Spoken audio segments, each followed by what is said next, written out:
Good morning, everyone. Let's call court to order. Today is Tuesday, August 19th, 2025. It's 9 a.m. Proof of posting, please. The agenda was posted on Thursday, August 14th, 2025 at 4:30 p.m. Thank you. At this time, let's pause briefly for a moment of silence, and then we'll have Veteran Service Officer Steve Hernandez lead us in the pledges.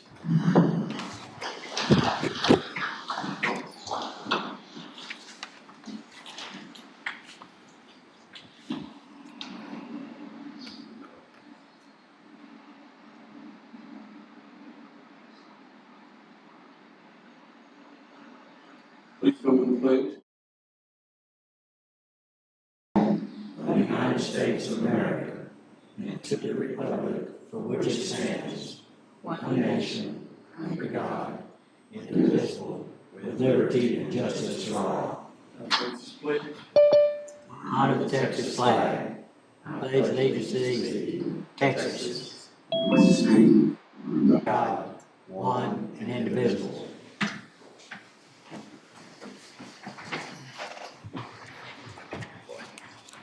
Okay.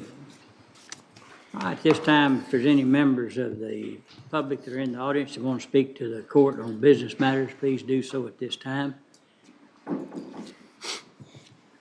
Not seeing anyone. All right, under proclamations and resolutions, I don't think we have anything this week. And under the consent agenda, I do not have any recommended pull items. Does anyone else have anything? No. If not, is there a motion to approve the consent agenda? So move. Second. Have a motion second. Any other discussion? No other discussion. All in favor say aye. Aye. Opposed? Pass. Okay, let's go to under item F, under bids, RFQs, quotations for goods and services. Under F1, authorization of bid, RFP renewals. So I'd like to call on Ken Bass. Yes, this is one I brought before the court and wanted to get more information. Just wanted to share that we took a look at the overall bid, and literally, even though a few items had fairly hefty increases, the overall increase is less than 3%. It's like 2.5% for overall bid for these goods. We did ask them to take a look and see if there was cheaper items. They did look. We had a long discussion. They will continue to keep their eyes out. They didn't find anything right now at the moment. But anyway, I do recommend extending this agreement for another year. All right, any questions? No questions. What's the pleasure of the court? Motion to approve. Second. Have a motion second. Any other discussion? No other discussion. All in favor say aye. Aye. Opposed? Pass. Under F2 is authorization and recommendations. Under F2A is regarding the RFP 25-012. This is the towing wrecker and storage service for McLennan County. Ken? Yes, we received responses from Waco Towing, from Classic Towing and Recovery, Woody's Wrecker Service, Comma Towing, Tow King, and Big Boys. I had, because they know a whole lot more about it, I had the sheriff's office review the responses on this, and they went through this diligently. They went and looked at the yards where storage would take place. So anyway, I would like to recommend that we grant the award for towing wrecker and storage services for McLennan County to Tow King of Waco. They were the best evaluated response. They have a very large, well-maintained yard with razor wire surrounding the entire perimeter, and have indoor storage available for sensitive evidentiary vehicles. The storage area is clean and organized. They have extensive camera coverage through the facility, razor wire all the way around the perimeter, and personnel on the scene daily duty 24 hours. Tow King's fee structure is competitive and manageable across multiple scenarios, that they actually took different types of towing or service that they might need to them, and they priced it out for us, and they were less expensive toward the county, toward towed vehicles than the competitors, and they have a central location fully equipped for various towing demands. So again, it's recommended we grant the award to Tow King of Waco. Did y'all look at each one of them, what their guard dogs look like? I'll have to check with the sheriff's office. I didn't ask that specifically. Okay. All right, any questions for Ken? If not, what's the pleasure of the court? Motion to approve. Second. Have a motion, second, any other discussion? No other discussion, all in favor say aye. Aye. Opposed? Pass. Under F2Bs regarding the bid 25-01, McLennan County Patton Branch Road and Aquila Creek Culvert replacement. Ken? It's a bid 25-014.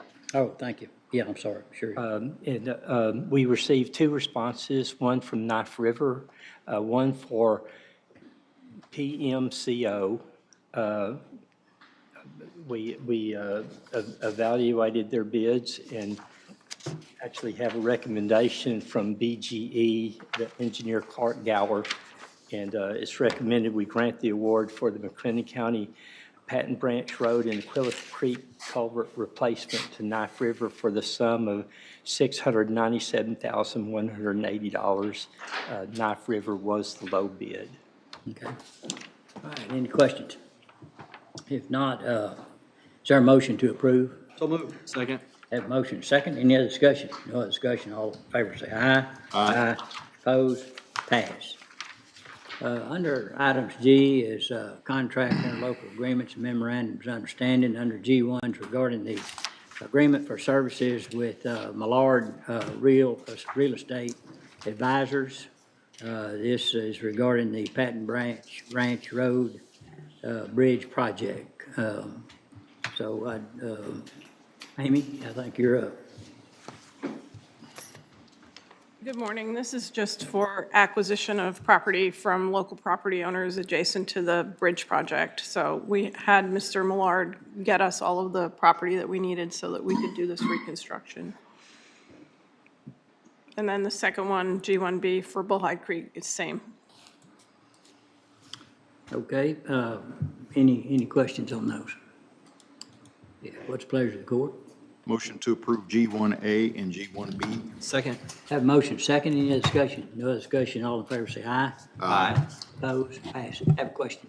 Yes. On Thompson Road Bridge, Yes. there was some, we needed to acquire some property out. Did we get that done? Yes, we did. That's Okay. done. We're ready to go to bid with that. Okay, thank you. I just need Francis to shake the money tree for me.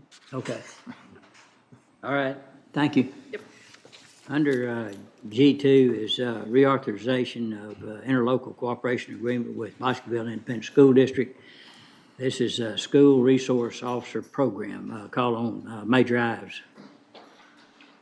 Yes, this is a renewal for the SRO program out at Bosqueville. We've talked to the school.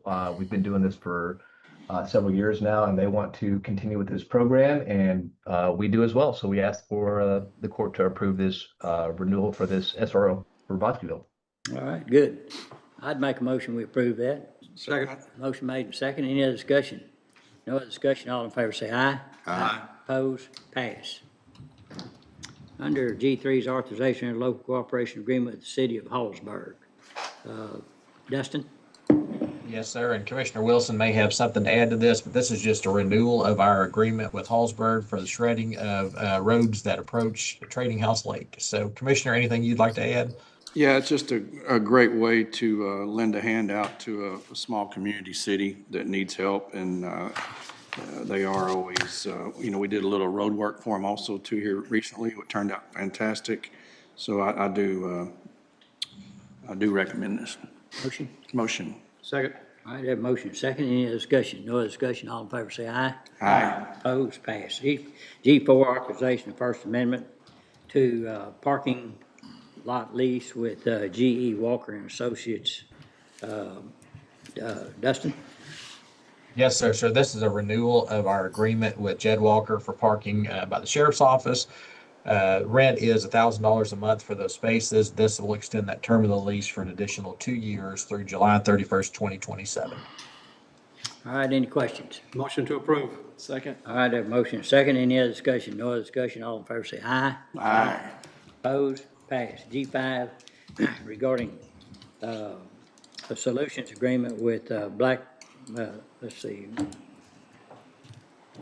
Blackballed Corporation Impact Solutions. Anna? Yes, we're just adding on a feature to our existing agreement with EverFi. The feature is for single sign-on subscription. It just allows the county users to use their existing network password to access the training system. Any questions? Do you have more? No, that was it. Okay. Has IT reviewed this? IT and legal has reviewed the add-on feature.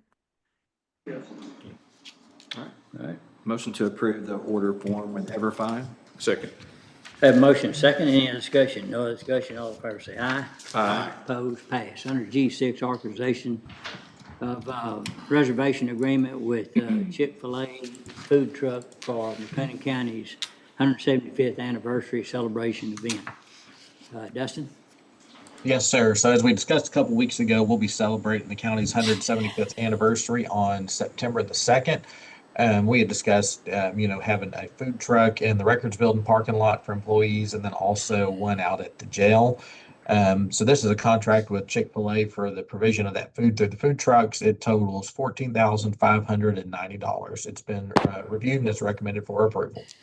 All right, any questions?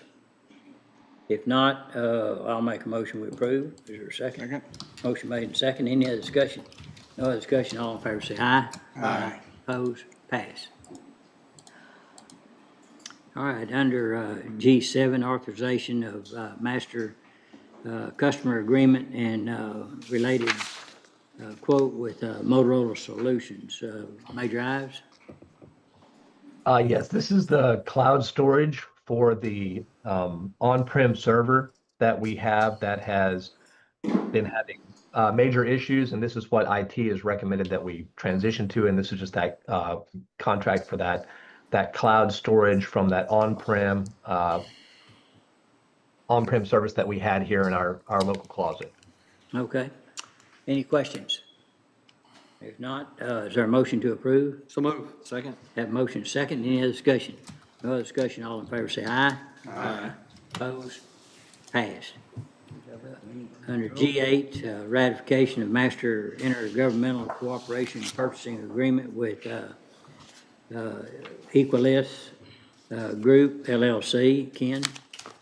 Yes, Equalis is another cooperative that we sought to join with to participate in a contract with Hub International, the same Hub International that's our consultant on the insurance. But they have a product that will help, a better product, because we've had electronic signing up for our insurance products. But this was reviewed by Anna and her team, and it seems to be better. And so they're wanting to switch from what we've had in the past to this offering from Hub International. We spend too much money with Hub just to enjoying this. So we joined this cooperative so we can take advantage of this contract that they have on this product that we need. Okay. For a long explanation. That's because of the bid limitations? Yes. Okay. Which the legislature, I believe. They upped it to 100,000, but again, we spend about 40 a little bit less than 50,000 on their consulting services. Yeah. And this product is 79,000, so it's even is over the 100,000 bid limit that we Gotcha. would have in the future. All right, So this is And Judge, I'm sorry. is that correct? Yes. Okay. Anna, would you like to say anything to that? or Dustin? Dustin, I heard Dustin. I was just going to say that there is a timing issue. They would like to have this in place for this year's open enrollment. And so that was the sense of urgency behind this as well. So Yes. Okay. All right, any other questions? What's the pleasure of the court? Motion Motion to, to approve. second. All right, I have a motion second. Any other discussion? No other discussion. All in favor say aye. Aye. Opposed? Pass. Under G9 is authorization of a local cooperation agreement with the city of West, doing some mowing out at the fairgrounds or something. This needs to be deferred. This is our, and we'll ratify it at the next meeting. This is our annual Westfest interlocal agreement Okay. that helps them with some things around there and all the people that they draw in for that amount. So I make a motion to defer. Second, any other discussion? No other discussion. All in favor say aye. Aye. Opposed? Pass. Under G10 is authorization of employee benefits, fees for service agreement, and related business associate agreement with Hub International. Anna? Yes, this agreement we're waiting on a final edit from the system provider, but it is related to the item Ken touched on, so we'll be bringing it back on the second. Are we deferring right Are now? we deferring it? Yes. Motion to defer. Second. Motion made and second. Any other discussion? No other discussion. All in favor say aye. Aye. Opposed? Pass. All right, going to item H under capital improvements, repairs, maintenance projects, and construction projects. Under H1 is regarding the Bullhead Creek Road Erosion Stabilization Project. Under H1 is authorization of professional engineering service invoice from Walter P. Moore, invoice number, so on and so forth. Call on Amy. Good morning. This is a small invoice from the engineer who did the initial alignment for this project for removing the Bullhead Creek because we have an area that's washed out. Okay. It's, $2,100 All right. is this invoice. okay. All right, thank you. Any questions from anyone? If not, what's the pleasure of the court? Motion to approve. Second. Have a motion second. Any other discussion? No other discussion. All in favor say aye. Aye. Opposed? Pass. Under H2 is regarding Chapel Road Improvement Project authorization, engineering service, surveying services, invoice with Walker Partners. Amy? This one is for $12,645 for Walker Partner Services for construction supervision on Chapel Road. If any of you have been over there recently, you might be really happy with the road surface that we have from Far Miller to the west. Right now, we're working diligently on the other side, still on time. We should be finishing the end of this year. That promise? It's a promise. I'm getting some calls I on hope so. it. Yeah. It's a great project, and it's gonna be wonderful when it's over. Yes. But there's a lot of pain and suffering goes through these projects, as you know, especially when there's not a lot of options. They're always wonderful when they're over. Yeah, that's right. We'll have a celebration. Okay, Make a motion to approve. thank you. Second. I have motion second. Any other discussion? No other discussion. All in favor say aye. Aye. Opposed? Pass. Okay. H2B, authorization of application for payment number 18 from Casparian Underground LLC, DBA H&B Contractors. Amy? Same. This is just an authorization for them for their normal pay app for $712,657.60. Okay.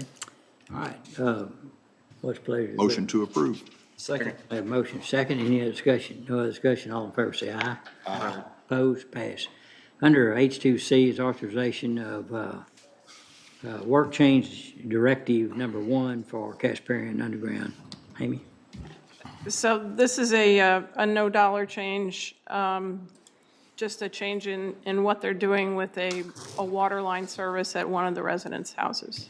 Okay. Is there Motion to approve. Okay, we have a motion, I'll second. Any other discussion? No other discussion, all in favor say aye. Aye. Opposed, pass.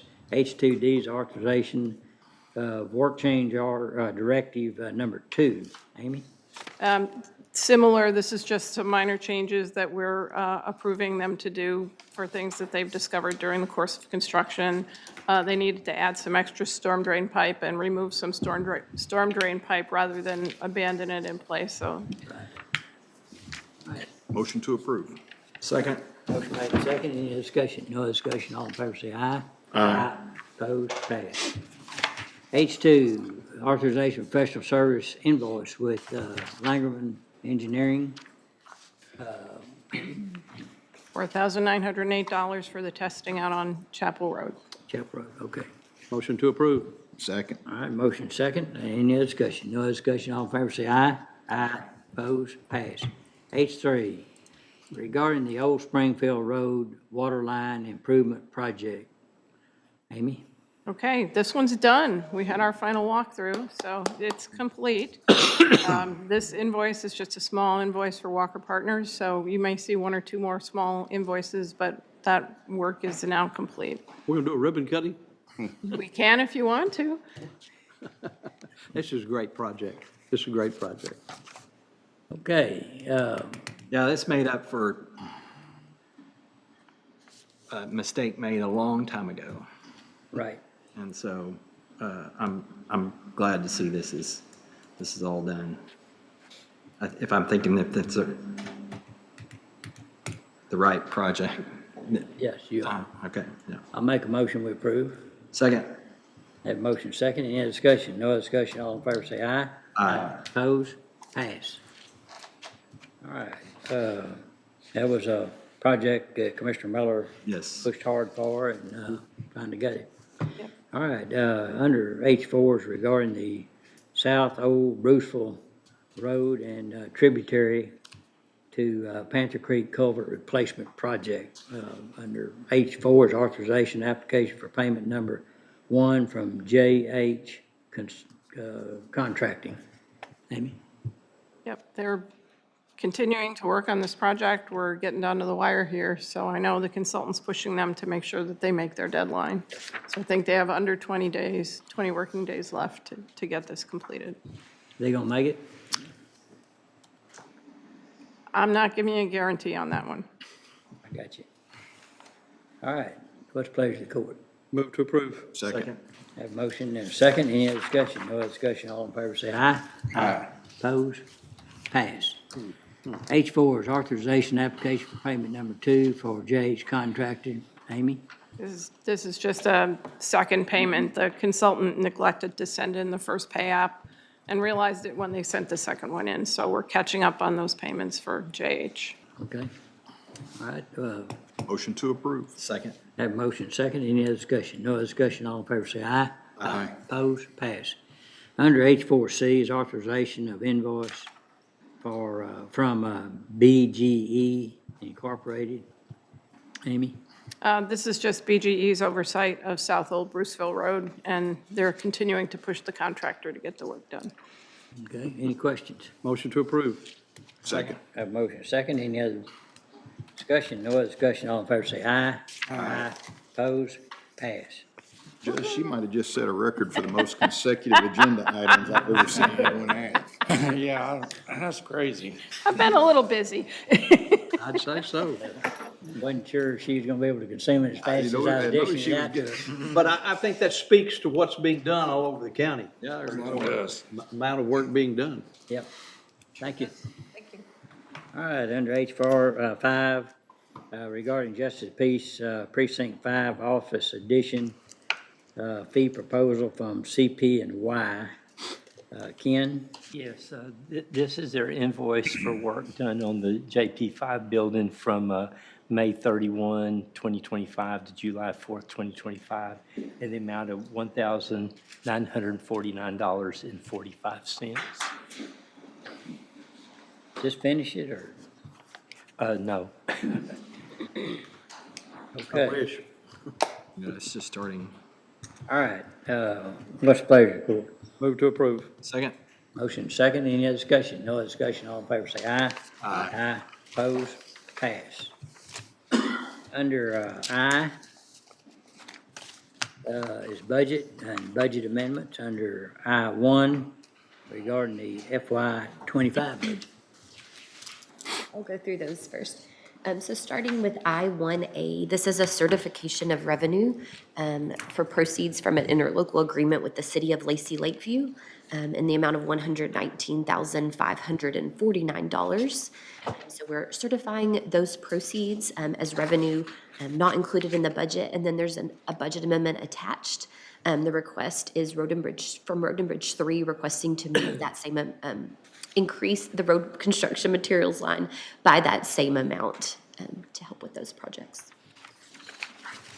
I-1B, this is general fund for adult probation department.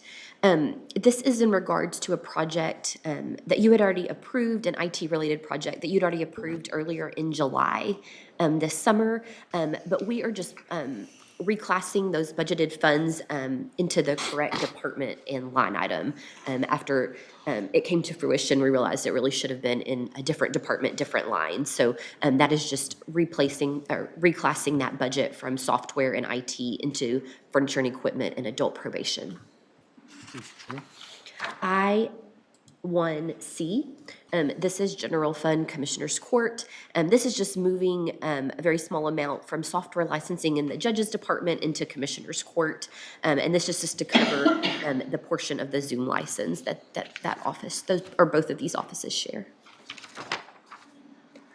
I-1D, this is general fund Constable Precinct 5. This is a request from the countywide contingencies. It is to increase their repair and maintenance by $5,860.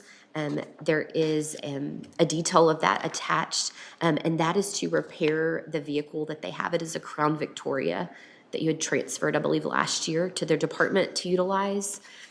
And then they're requesting to increase other services and charges. That is related to TransUnion service fees for the year. I-1E, this is general fund district clerk. That department is needing to increase postage and shipping. And so they have found various line items in various departments that fall under the district clerk to move from to increase that line item for the remainder of the year. I-1F, this is Fund 10, the Records Management Fund. The request is to move from the contingencies in that special revenue fund into furniture and equipment, and this is to cover equipment for a new clerk position that you approved in May of 2025. I-1G, this is Fund 130, Justice Court Building Security Fund. This is a request to move within that special revenue fund to increase furniture and equipment for JP3 for the replacement of some of their outside security cameras. I-1H, this is Fund 170, the Law Library Fund. Request is to move within that special revenue fund to increase that legal reference materials line that is for the county-wide law library. I-1I, this is Fund 401, Permanent Improvement Fund. There was a line item specifically for a helicopter concrete pad at the jail facility. And so that cost is a little more than anticipated just because the size needs to be a little bit bigger than anticipated. And so we're requesting to move from the contingencies in Fund 401 into that project line item. I1J, this is in Fund 419, our 2019 Certificates of Obligation Proceeds. This was the package that you approved on the last agenda. And so this is for the JP5 building modifications. It includes the HCS bid that was approved, as well as the Lingerman Engineering proposal that was also approved on that same day. I1K, this is general fund, Heart of Texas Fairgrounds, repair and maintenance. Requesting to move from contingencies in the general fund into that line item. This is to cover a work order from Lone Star Chiller Systems, as well as a proposal from Mike Stoss Services. And both of those quotes and proposals are attached. I1L, this is General Fund JP11, moving within their department to increase supplies and postage for the remainder of the year. I1M, this is General Fund Mental Health Court, requesting a necessary increase here to court masters and court-appointed attorneys within that department. They have found some other places they can move from in that department, but there is a remainder of $7,500 that they are requesting to move from the countywide contingencies. I1N, this is General Fund Road and Bridge Precinct 3, just requesting to move within that department to increase tires and batteries and other services and charges for costs for the remainder of the year. I1O, this is General Fund County Sheriff and related departments. So I know this is this list here I'll just kind of summarize. So some of these are just based on trends that they're seeing, needing to increase certain lines. No. There's also an increase there for software licensing. That was related to the Motorola agreement that you approved earlier in the agenda. There is needed increases to the food services line item. I know sometimes at this time of year, we see those increases needed, but those are best estimates to finish out through September. There are also increases to the management services lines in Gel Medical, Highway 6 Medical, and Jack Harwell, and that's related to the changes that occurred for the turnkey health contract mid-year this year. They have found some lines to move from, but then are asking for the remainder to come from the countywide contingency. Can we stop right there? How did we miss food services so much, Ken? So As far as needing to add? So we anticipate, like there'll be an embedded increase in the contract. Was there a contract increase? Is that what happened on this one? Usually there is, but usually this is just due to the number of meals that they're seeing having to be provided through the year. And the same thing with management services? That's the outsourced medical contract. And so you amended that contract in the spring. That's to from include that some amendment? health- Yes, sir. Okay. And one clarification, a good question, because it brings up the scale of service. Back at first of this budget year, there's about 1,150 inmates in McLennan County Jail. There's like 1,450 yeah. now, and so obviously those items are gonna be moved. 300 a day times everything. Yeah, oh, yeah. And by the way, that has caused, probably had some effect, and Major House can correct me, but the right sizing that sometimes gets into our marshal contract, where we have to reduce those to accommodate what we've got. Our own. So it affects our revenue too, so anyhow. Well, I just know that at this time of the year, we're very protective of our 001 as we're planning on our next year's budget, and there's some substantial increases or decreases from our 001 today. Right. And that's why you shouldn't put it in the budget. So. Thank you. Of course. And then I1P, this is General Fund County Treasurer, requesting to move within their department into furniture and equipment. And this is to purchase 2 remote deposit check scanners that are needed. I1Q.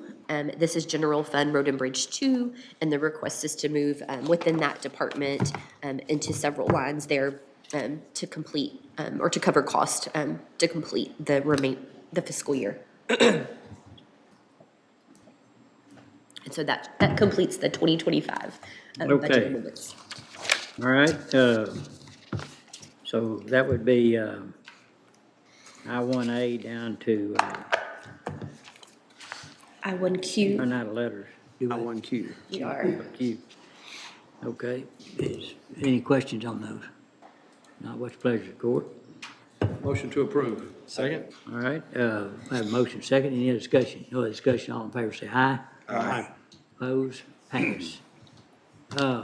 Dustin, I think, well, I see that Chip is here, and under I2B, Community Supervision and Corrections Department regarding the proposed FY 26-27 budget initials. I'm gonna hit a few of these 26, but I think most of our discussion on the 26 budget will be after we complete all the agenda items. Is that kind of what we're thinking? Yes, sir. So let's go to, so Francis, if you can go over I2B. Let's see. Do we want to,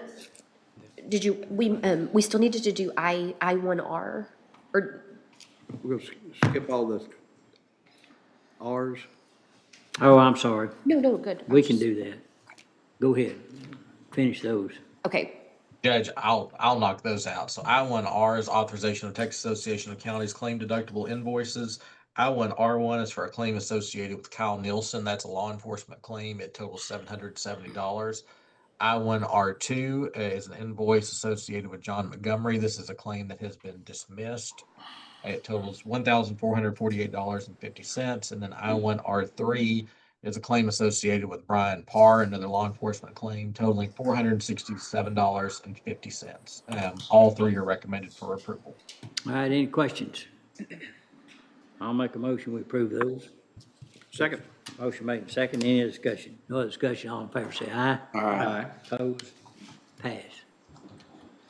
and so then, I know they are here if you have any questions, but I2B, these are the proposed initial budgets for the 2026-2027 biennium for the Community Supervision and Corrections Department.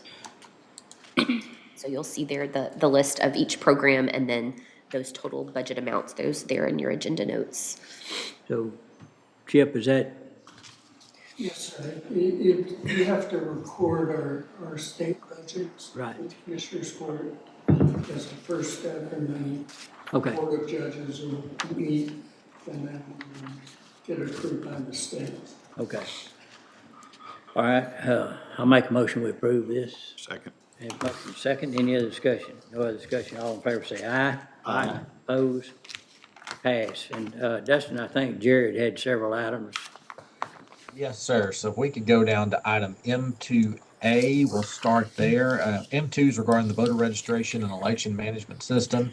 M2A is authorization to move to Texas Secretary of State team voter registration system. And then a related item is M2B, discussion and or action regarding new electronic poll voting vendor.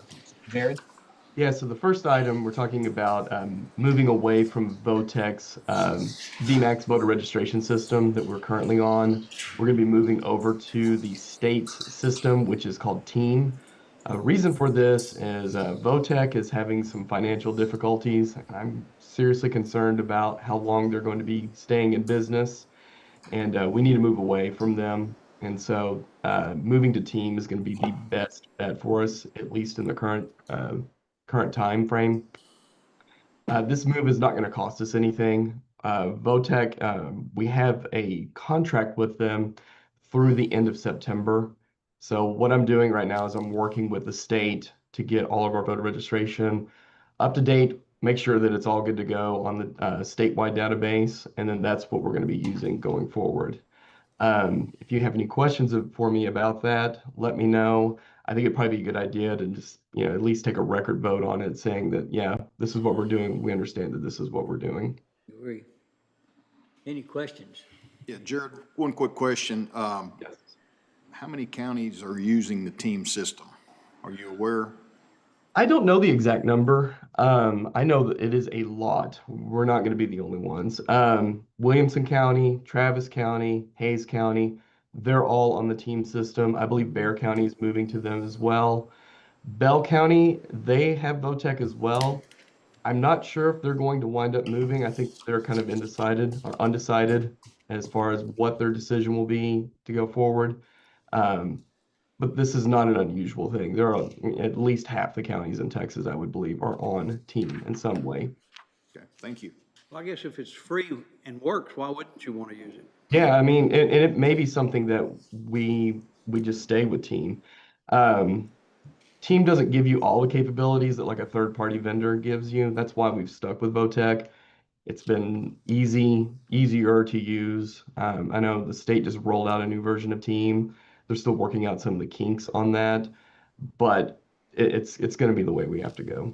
I guess that's kind of what I was going to is there a situation where we might have to endure some heartache while they work all the bugs out, so. Yeah. I mean, and it's something that we're working with our rep to make sure that they're doing everything they can for us to make sure that it's, a smooth transition. I talked to Christina Atkins recently. She's the one that actually broke the news to me about VOTEC.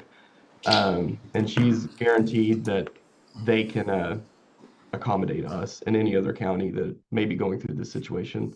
For what it's worth, I believe there's still about right around 25 counties that are with VOTEC in the state of Texas that are facing a similar situation. Okay. Well, yeah, Real quick. at least we're doing it now. Yeah. In Yeah. 25, Yeah. as compared to 26 or even 28. Yeah. Real quick, Jared, not today, but a future discussion, maybe you can visit with us. There's a lot of push to move away from voting machines, again, back to paper ballots. I'd like to hear your thoughts on that direction and why and what's going on. Yeah, I'll be happy to talk to you about that. Lots of thoughts on that. Thank you. Yeah, just let me know and we'll be happy to discuss it. Okay, Move to approve M2A. Second? a motion made and second. Any other discussion? No discussion. All in favor, say aye. Aye. Opposed? Pass. And then Jared, did you want to discuss the poll book vendor under M2B as well? Yes. So the second part of this is VOTEC is our poll book vendor right now. Being that their future is highly questionable, we're going to need to get a new poll book. So I have met with at least 3 vendors that are certified in the state of Texas: No Inc, 10X, and VR Systems. I met with them last week, got some demonstrations from them. They gave me some quotes.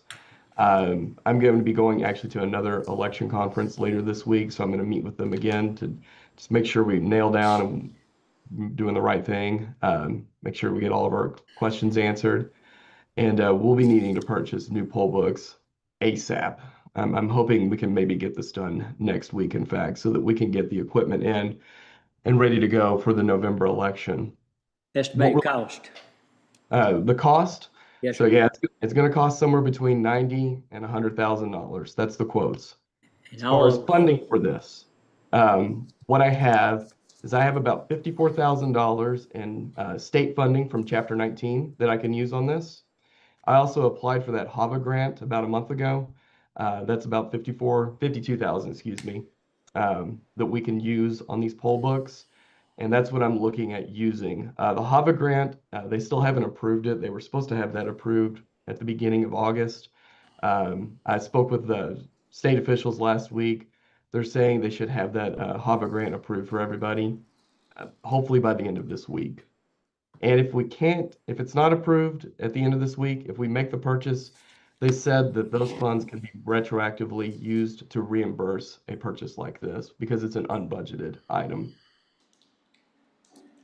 Is any of that old hardware going to work at all anymore? Or are you going to have to buy all new laptops and scanners It's and? going to be a poll pad. So what I'm looking at, most of them are iPad based. And yeah, it is new hardware, unfortunately. Well, do we pay a maintenance fee to VOTEC for the poll books that we currently use? Is there a yearly maintenance Yes. And so that'll go away if we switch? Yes. How much was Yes. that? It was right around $10,000 a year for the poll books itself. Okay. The voter registration system, they had increased it to almost $65,000 for the upcoming year. So, The cost of elections. Yeah. indeed. Yeah, and, you know, we can't afford to have anything but the best equipment and the best people running it. We want it to work right. Yeah, yeah. That's exactly right. I pretty much nailed it down. I have an idea as to who I want to go with. I think that their hardware is great.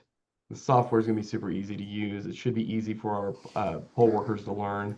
You know, we'll be doing extra training for the upcoming November election to make sure that everybody understands how to use this equipment and how the new process will work. But it's not going to be affect, it's not going to change how we are currently voting as far as marking the ballot, putting it in a scanner. That we don't have, people don't have to be retrained. Voters don't have to be retrained. No, voters don't need to be retrained. Good. Biggest difference is they'll be signing something electronically versus a sticker that we print out right now. But that's the only difference. That's assuming they can remember how they did it last year. Well, I started to say, I don't have, I've just learned. Yeah.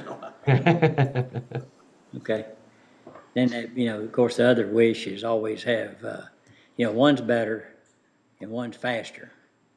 Sometimes you can't get them both. Right. But we would like to have a real fast report on election data coming out, the numbers actually.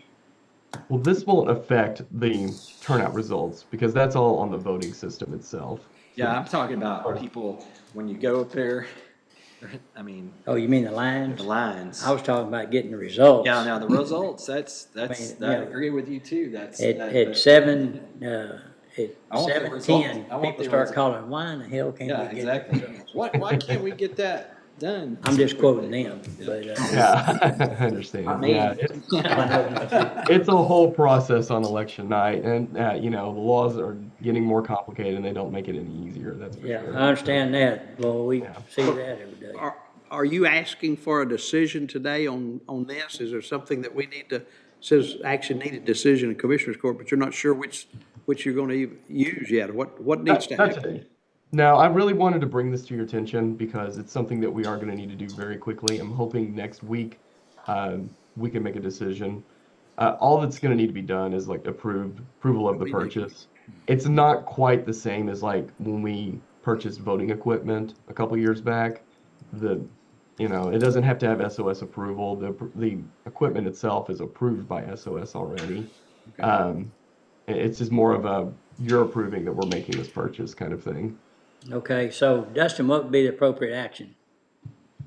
Judge, we can either pull this with no action or defer, and we can add in the proper language for the new vendor and put it on the 26th agenda if y'all are okay with that.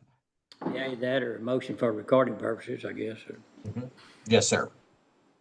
Motion to, for recording purposes, M2B on new electronic poll book vendor. Second. Any other discussion? No other discussion, all in favor say aye. Aye. Opposed? Pass. And we have one more item for Jared. It's M4 regarding the November 4th, 2025 Texas Constitutional Special Election. Jared? Yeah, so what this is we're just approving the poll workers that have been appointed by both parties. We do this every year. It's more of just something we have to do every year. It's, a formality, if you will. And so in the agenda, there should be attached all of the poll workers, the poll judges that have been appointed by both parties for all the polling locations. Okay. All right. What's the pleasure of the court on that one? Motion to approve M4. Second. All right, we have a motion. Second, any other discussion? No other discussion? All in favor say aye. Aye. Aye. Opposed? Pass. Thank you very much. Thank you. Judge, you want me to pick up from there? Yes, sir, please. So we'll hold I2A until later on the agenda. I2C is recording of FY26 salary orders, county auditor, assistant county auditors, and district court reporters. Francis? Yes, so these are just the orders that were previously approved by the Board of District Judges. And so there has been the COLA that all employees are getting, the 1.76%. That was added on to salaries for the auditor's office and then also for district court reporters as well. So it's Motion just, to approve. Second. Have motion second, any other discussion? No other discussion, all in favor say aye. Aye. Opposed? Pass. We have nothing under item J this week. Under item K, K1's our ARPA discussion. K1A's regarding the subrecipient agreement with City of West, authorization of draw request number 1. Francis? Yes, on this one for the draw request for West, we are still waiting on some finalized paperwork and authorization.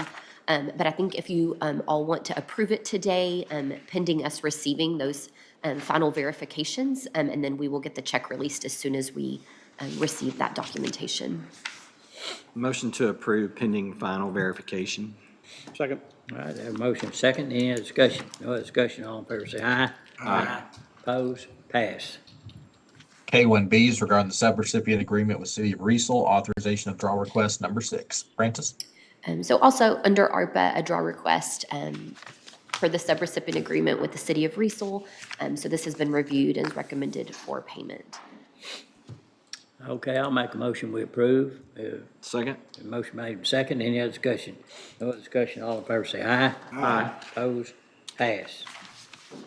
K2 is regarding the Texas Department of Family and Protective Services Title 4E grant, authorization of Title 4E legal assistance claim for the quarter ending June 30th. Francis? Yes, and just like Dustin mentioned, it is the claim, the third quarter claim for Title 4E legal assistance. And so you'll see there the amounts that we are anticipating receiving for the grant. Good, good. Motion to approve. Second. All right, have a motion second, any other discussion? No other discussion, all in favor say aye. Aye. Opposed? Pass. K3 is regarding the Texas General Land Office Local Hazard Mitigation Plans Program, authorization of revised resolution authorizing signatories.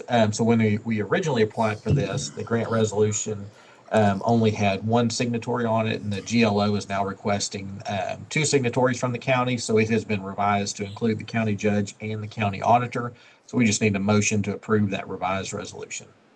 Motion to approve. Second. Motion made and second, any discussion? No other discussion, all in favor say aye. Aye. Opposed? Pass. Under item L, Department Office Specific Request, L1 is purchasing, authorization of online auction with Renee Bates, related ad in order declaring certain property as surplus and authorizing the disposition of same. Ken? Yes, Garrett has put together about 20 lots. There's a little bit of stuff over behind purchasing, and then the majority of this is at the Cobb's Building. If approved by the court, the auction will run August 21, 2025 through September 4th, 2025. Any questions? Motion to approve. Second. All right, have a motion second, any other discussion? No other discussion, all in favor say aye. Aye. Opposed? Pass. L2, County Sheriff. L2A is authorization of request for purchase of duty weapon upon retirement of peace officer. I'd like to call on Ken or Major Ives. Sorry, let me get my papers right. We received a request from the sheriff's office that Billy Garrett wants to purchase one of his duty weapons. In this particular case, he's wanting to purchase his rifle. We did some checking, and we found out the fair market agency value on the rifle would be $600. And again, we're allowed to do this under Government Code Section 614.051. So if the court agrees, then we'll sell Billy Garrett his rifle. It's hard to separate a man from his gun. I make a motion, we approve that. Second. All right, have a motion second, any other discussion? No other discussion, all in favor say aye. Aye. Opposed? Pass. L2B is regarding surplus property, automatic weapons. L2B1 is approval of order declaring certain property as surplus and authorizing the disposal of said surplus property. And then L2B2 is related. It's discussion interaction regarding disposition of automatic weapons. So Ken or Major Ives? Well, I've written down an order. The sheriff's office has a number of automatic weapons that they would like to have declared as surplus. That is the first action. I've provided a list of those rifles with the order. And if the court grants that they're surplus, then under Section 2, surplus and allowing the sheriff's department to dispose of the said rifles. Under the LB 2, we have a decision by the court. We can just have them destroyed outright. We can't sell them. David Ives can go into that in more detail, but we can just destroy them, or we can get some bit of residual value if we use them as a trade-in to a company that will take out the parts that are illegal to sell, send them back to us for destruction, but then allow us to have a few rifles and some magazines. That's the crux of the story. Okay. And that's pretty accurate. These are automatic firearms. They are post-ban machine guns. They cannot be owned by people. Right. So we're not trading in the guns. They are destroying the guns, and then they're taking the legally ownable, usable parts, which don't mean anything to us. They're just parts, and then giving us some functioning firearms like regular patrol rifles for those parts. But the guns are all going to be destroyed. The receivers, anyways. Right, okay.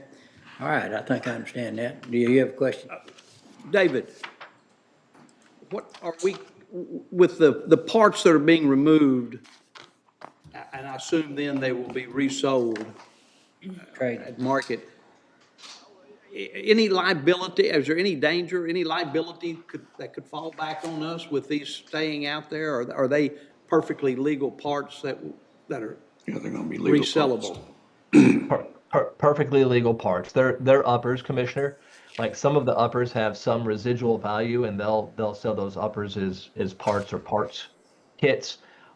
It would be like if the county traded in an optic. I mean, it has no more intent to be a firearm than an optic would. They're just parts from the firearms that people can legally own. Right, okay. All right. I'll make a motion, we approve this request. Which then with the trade-in? Yes, sir. Number 2, yeah. If you'll agree to mark these as surplus, the court First, needs to do yeah. that. And then if you'll agree to the trade-in. Okay, I make a motion, we approve them for qualifying for surplus and also allow the parts to be sold off that are legal. That makes sense. Is there a second? Second. Thank you. All right, have a motion second. Any other discussion? No other discussion. All in favor say aye. Aye. Opposed, pass.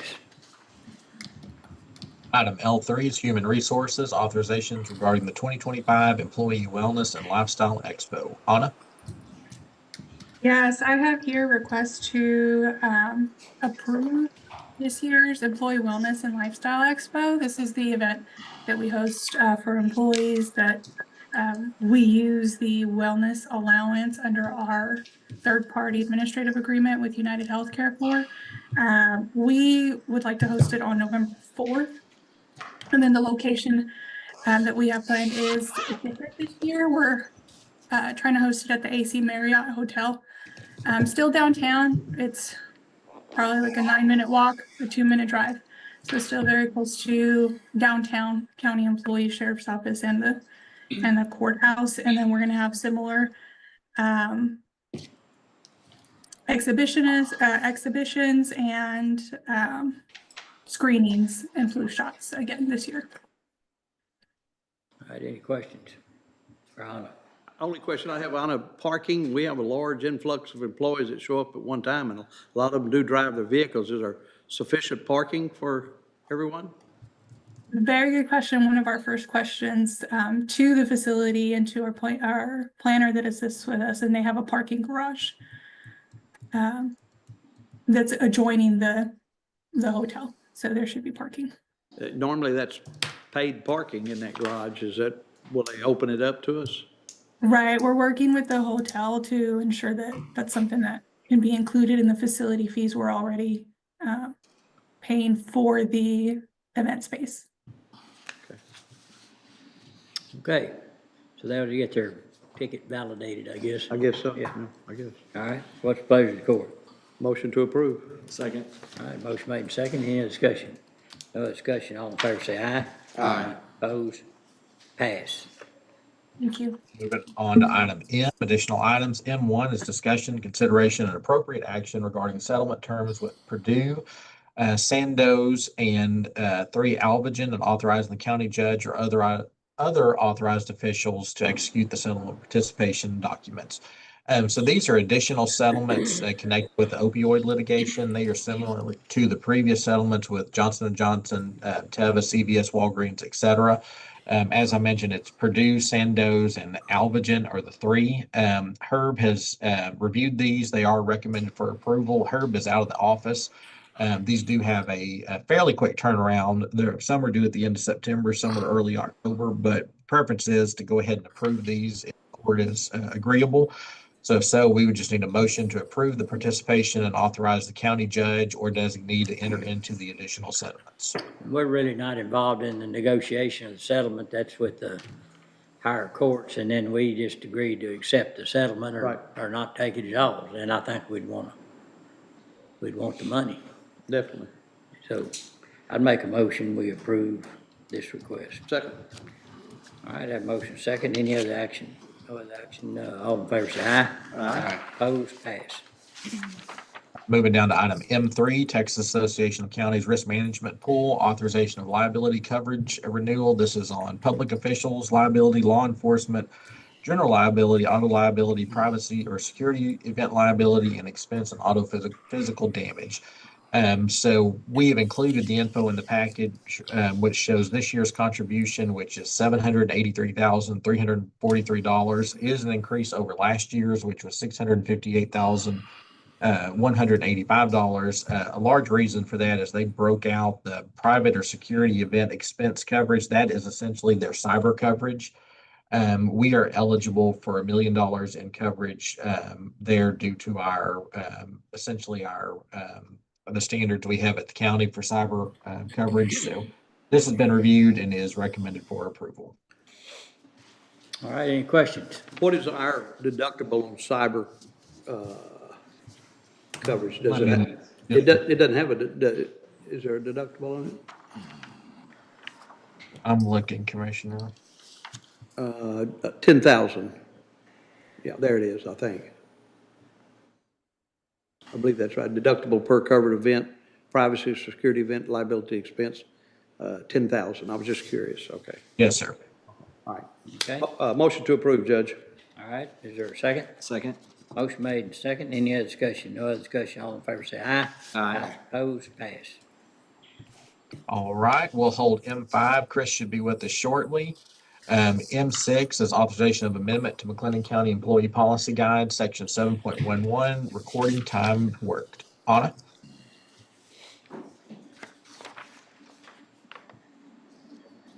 Thanks, Dustin. I have here a request to amend the employee policy guide.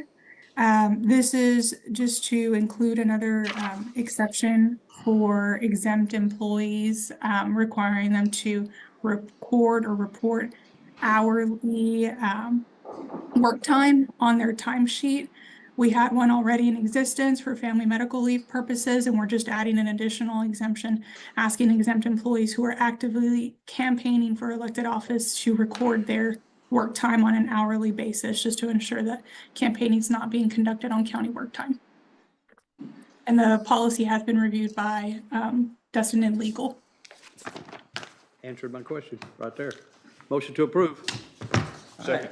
Have motion second. Any other discussion? No other discussion. All in favor say aye. Aye. Opposed?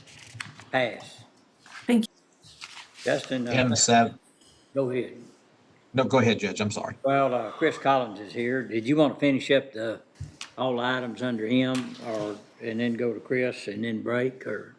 That's fine if that's okay with y'all. Yeah, go ahead.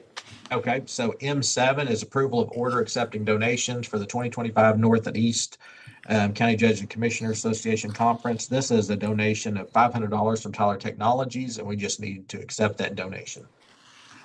Okay, I never turn money down. I'll make a motion we approve. Second?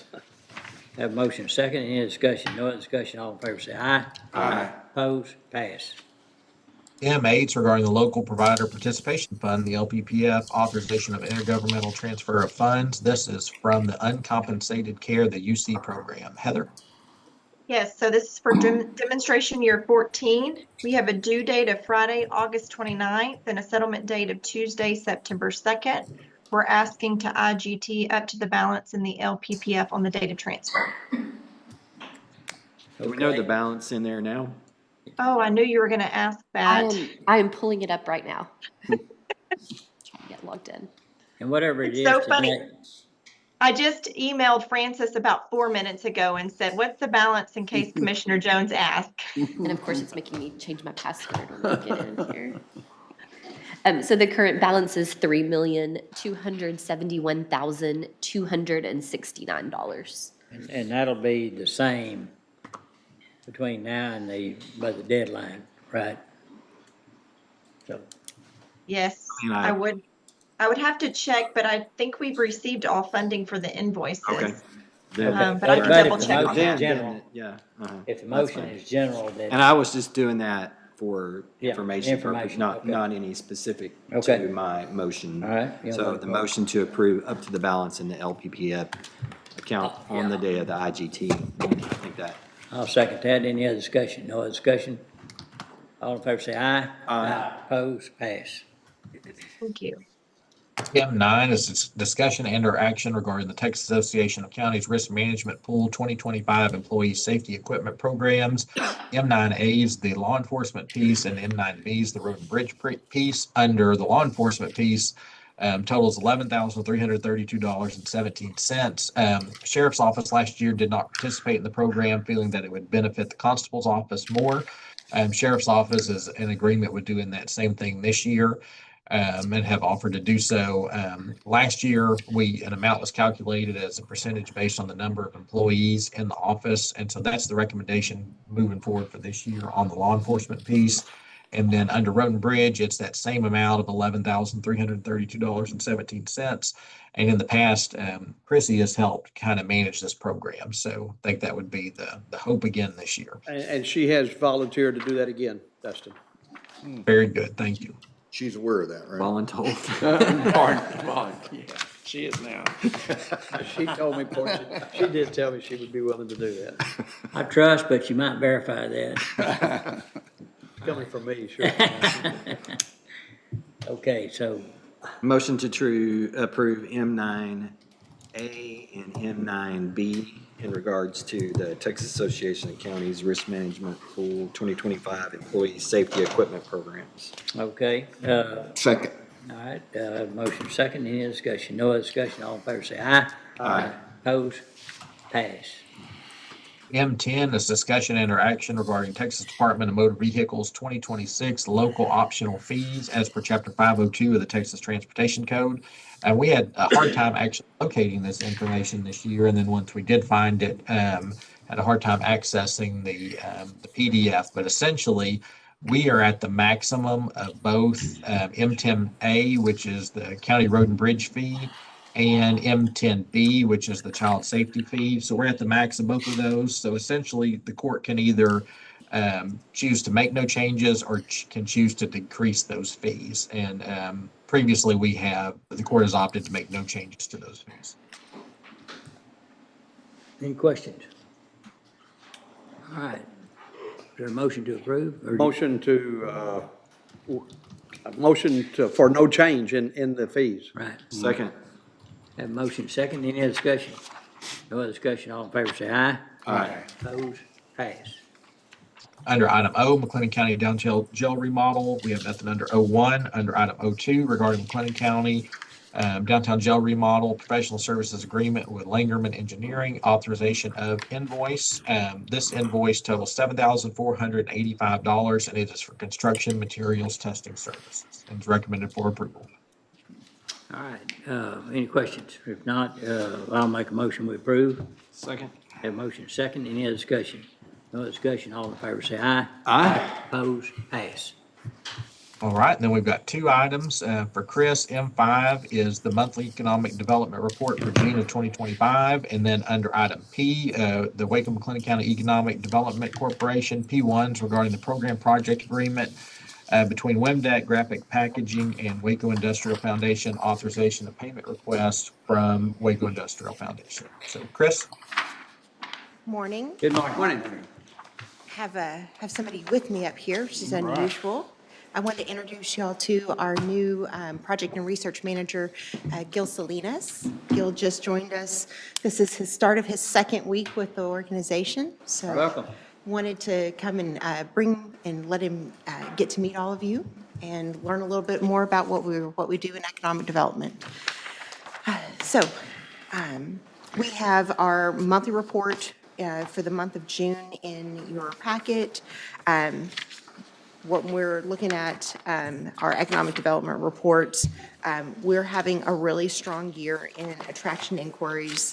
The proposals out the door is above where we were in 2024, and these are substantially more. So for instance, year-to-date through the end of June in 2024, we had 49 attraction inquiries. For 2025, 74. So that's a pretty significant difference there, and it's correspondingly with the number of proposals going out the door. Our business retention program continues to remain strong, and our business development events, we're year-to-date 15, where we've been out of market doing things in comparison to 7 the year before, and that's all part of our expanded economic development efforts. I will say that when we're looking at the projects as a whole and what's happening for 2025 in comparison to the years that we've had previously, where we were 400 million, 500 million, $1 billion, and $1 billion in announced investments for the years. This year will be more of a normalized year for us.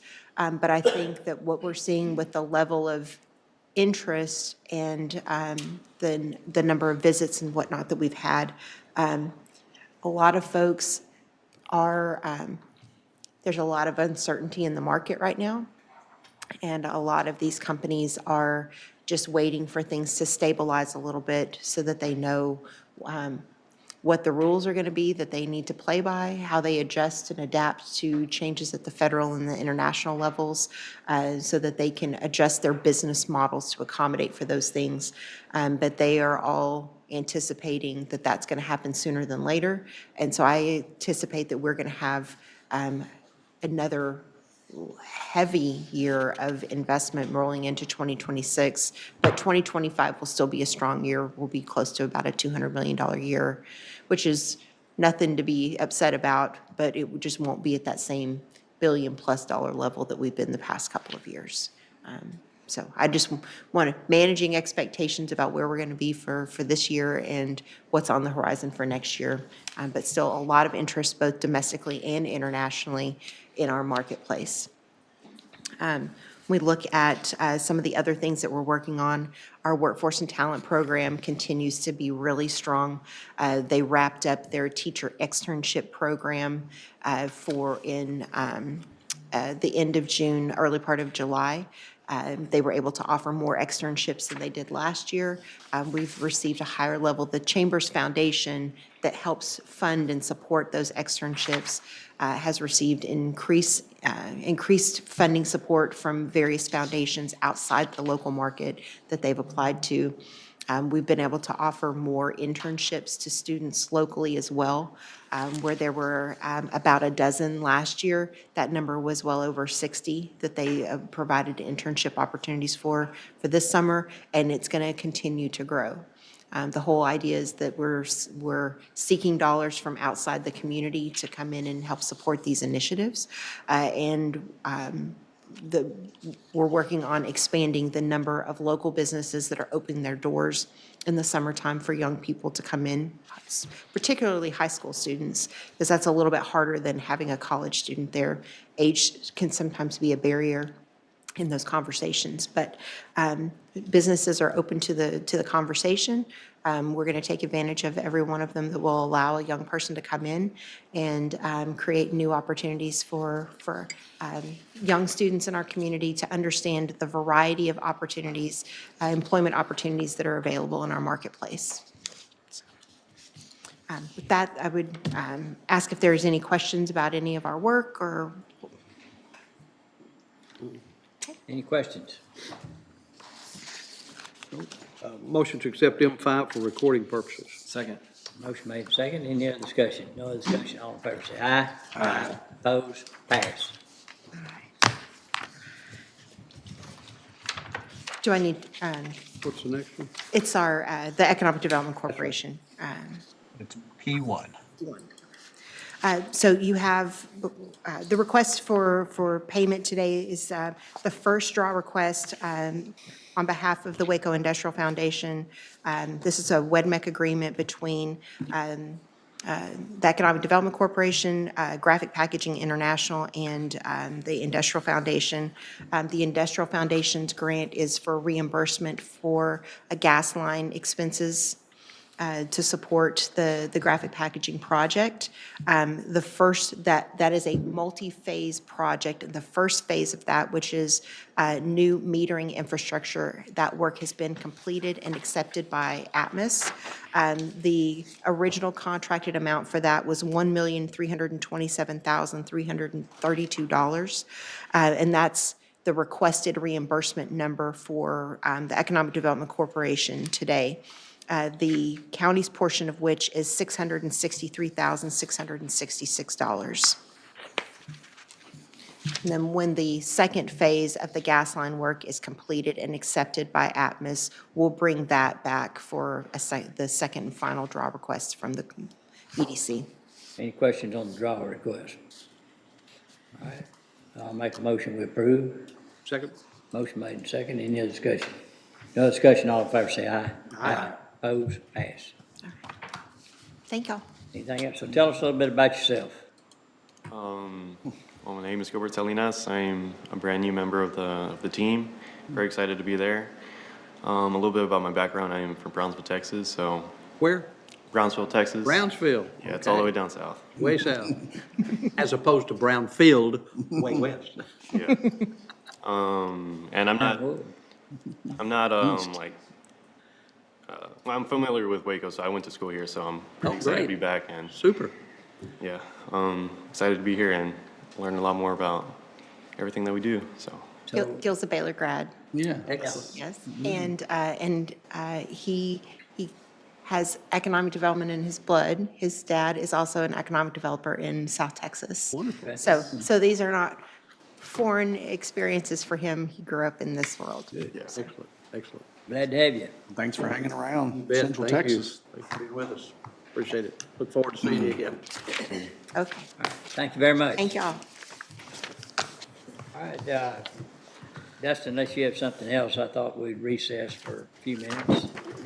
That sounds good, and that should be all the action items with the exception of the FY26 budget. Budget. So we'll start budget discussions when we come back into session. I think district attorney's coming back as well, so. All right, we recess for 10 minutes. We're right here.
should have. I will next time.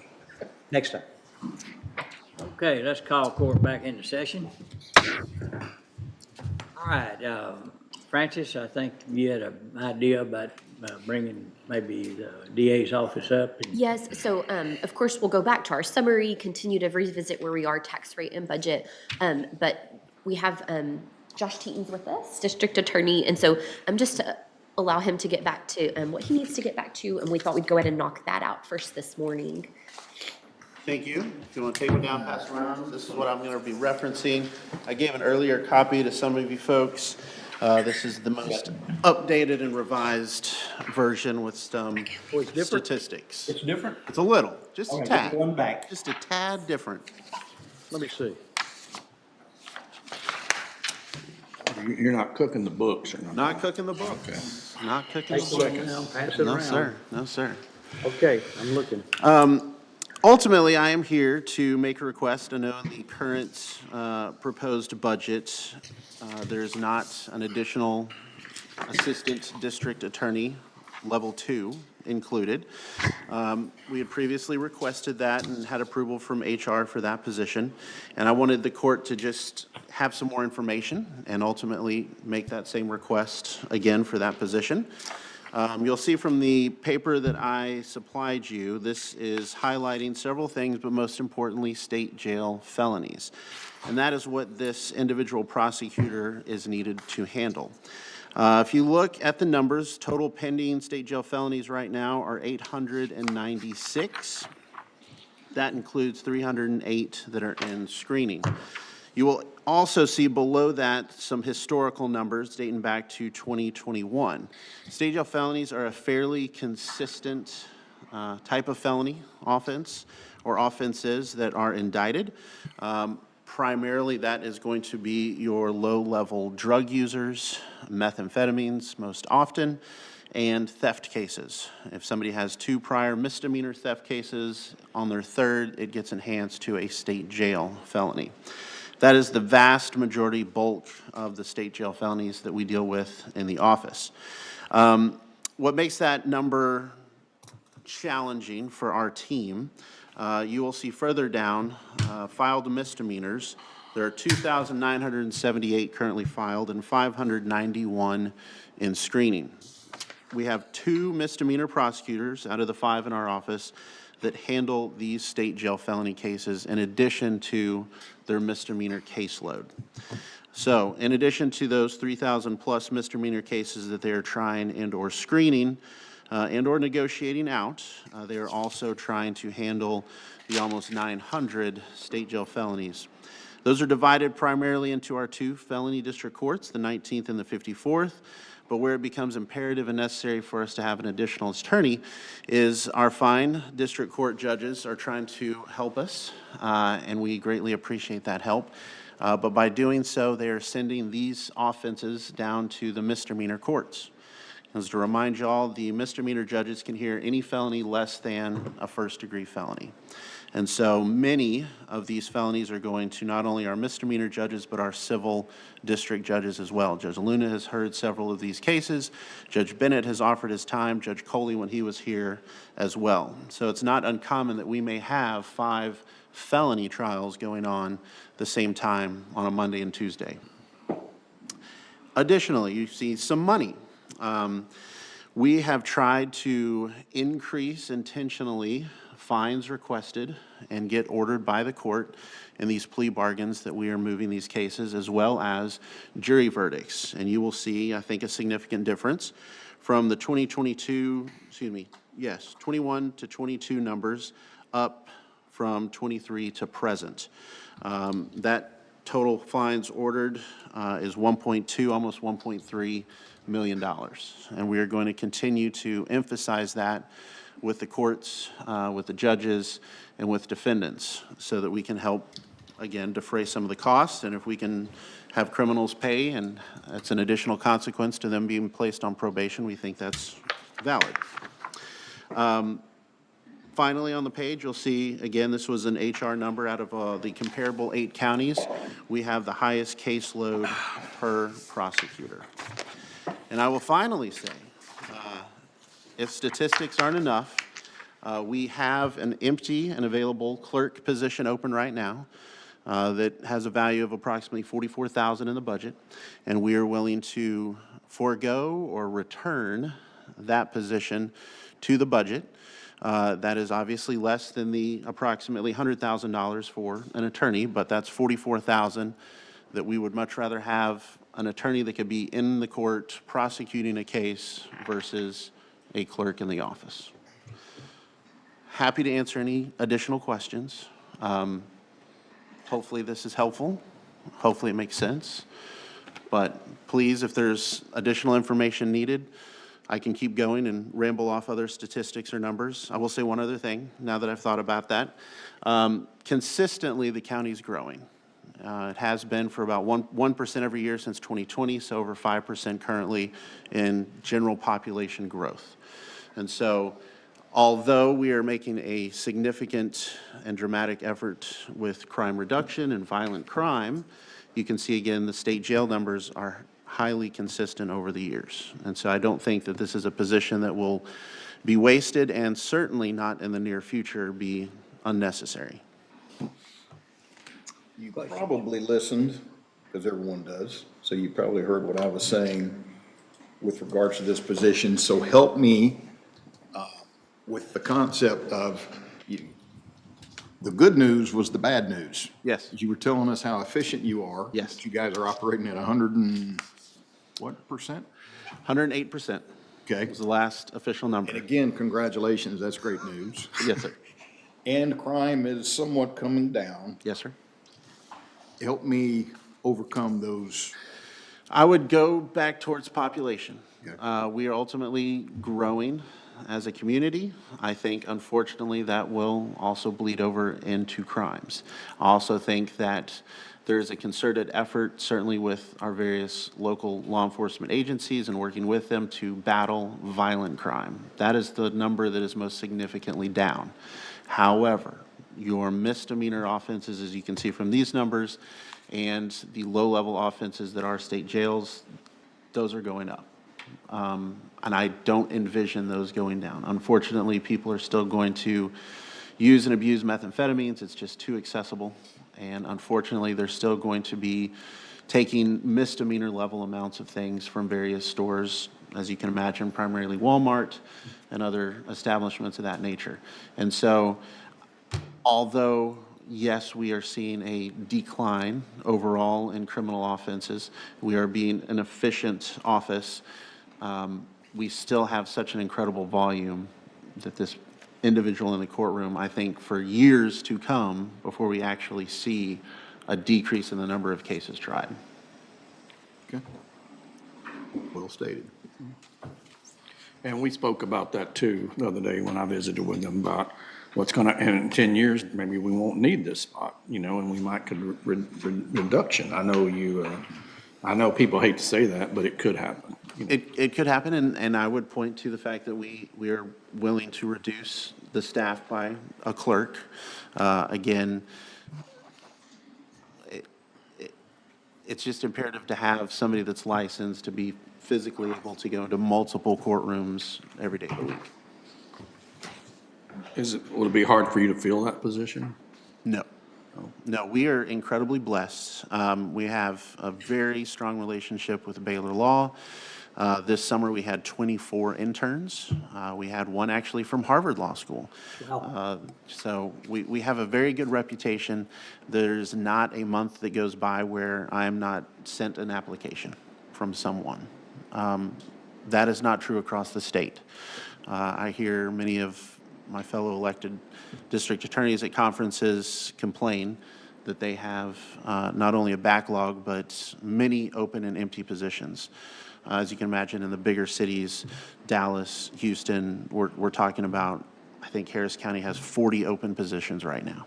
Along the border, there's, depending on your office, from El Paso to McAllen, dozens of open positions in each of those offices. But we've built a very strong office here. We have a strong community, again, that Baylor Law tie, so I believe we'd immediately be able to fill that. So we probably presume you'll move somebody up in your system? More than likely, and then would replace a lower level ADA 1. misdemeanor position. Questions? Yes, sir. No questions, comment. HR supported it from the beginning. I think our DA's made a good faith effort to try to find some of the money to compensate for the new position, and I support it. Other thoughts? Is there consensus to give it to, Can I make a comment? I'm sorry, just really quickly. Yes, as Commissioner Smith mentioned, that yes, HR does support the ad, or the data supports the ad. I do want to, however, just differentiate HR's recommendation for the budgeted salary for the position being requested. I believe the original request was for 110,000, and just based off of compensation ratio and the existing salaries for the 13 ADA 2s, we would recommend a salary of 104,000. So more cost savings. Man, I'm for it. That sounds you're like getting Jim's heart. somebody now come out over of DC now. Let's not start there. We already saved $6,000 just sitting there. I'll tell you what, Amazing. keep talking. It's a decrease. It's a decrease. Look at that. other comments or questions? Do we want to? All these fines, that just goes into the general fund, right? Yes, sir. Which, and so there's not necessarily a way to like tie that. We've discussed that. The short answer is. I don't think the court necessarily likes to do that. Right. Yes, it is hard because some offices are generating funds, some are not. And so yes, and so unless something says specifically in a statute, you were to place this in a special fund to be used for a special purpose, it does go into general fund and helps fund all general fund expenses as a whole. So that is something to look at. You can monitor activity though that way. You can see where it's growing. There's a difference between fines ordered and fines collected too, isn't there? Well, and Francis and I have talked about that. There's a significant amount of fines that are being collected. The probation department does an outstanding job of collecting those fines. In addition to that, our district and county clerks, if and when somebody completes their probation but are still behind in their fines, being owed or court costs, they will suspend or hold their license until those are paid. Wow. So even though they're not directly associated, fees generated and this separate position, you can philosophically connect them, but other than that, it's indirect.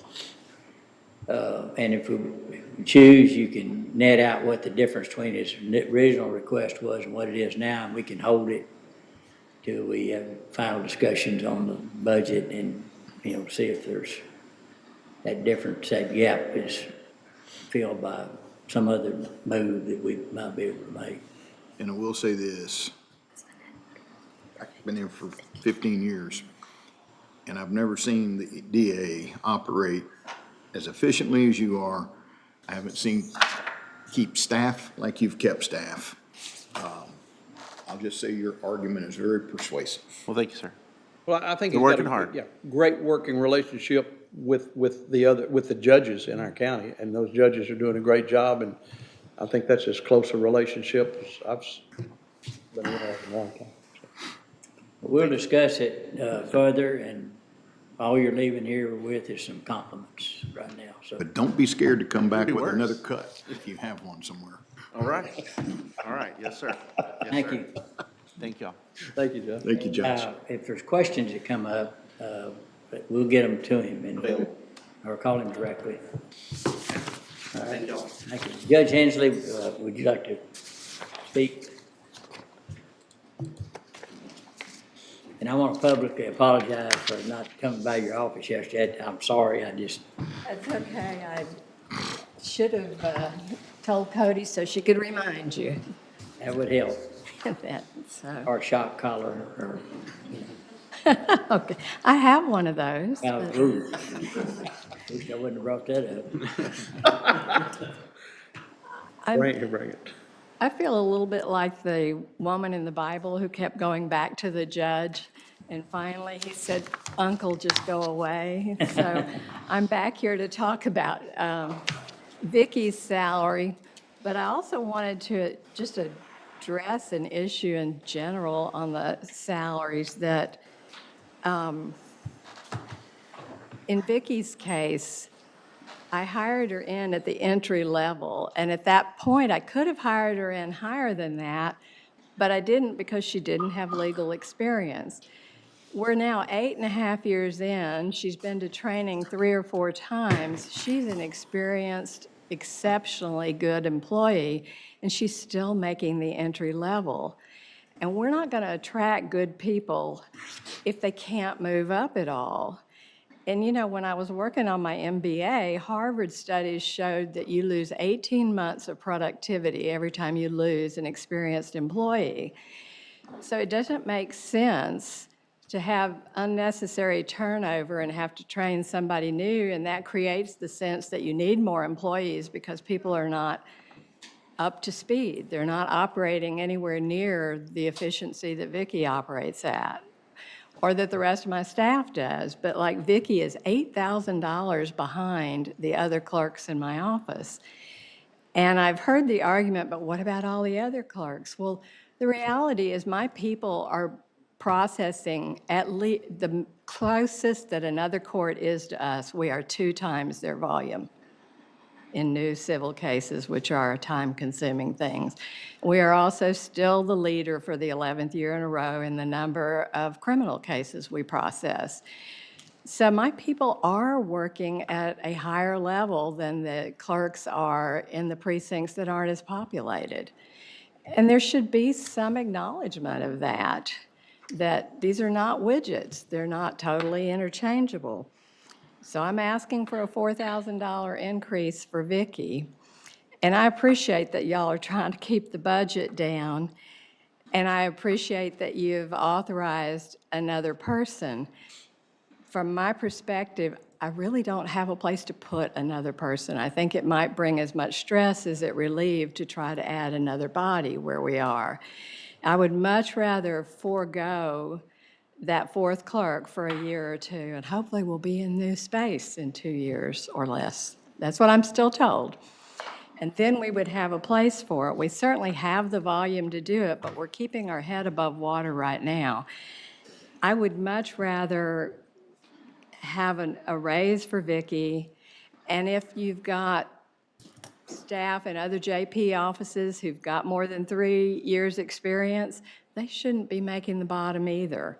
And you could give all 5 or 6 of them a $3,000 raise and Vicki a $4,000 raise and be at half the cost of a new employee by the time you consider it a $44,000 salary and another 50% for benefits.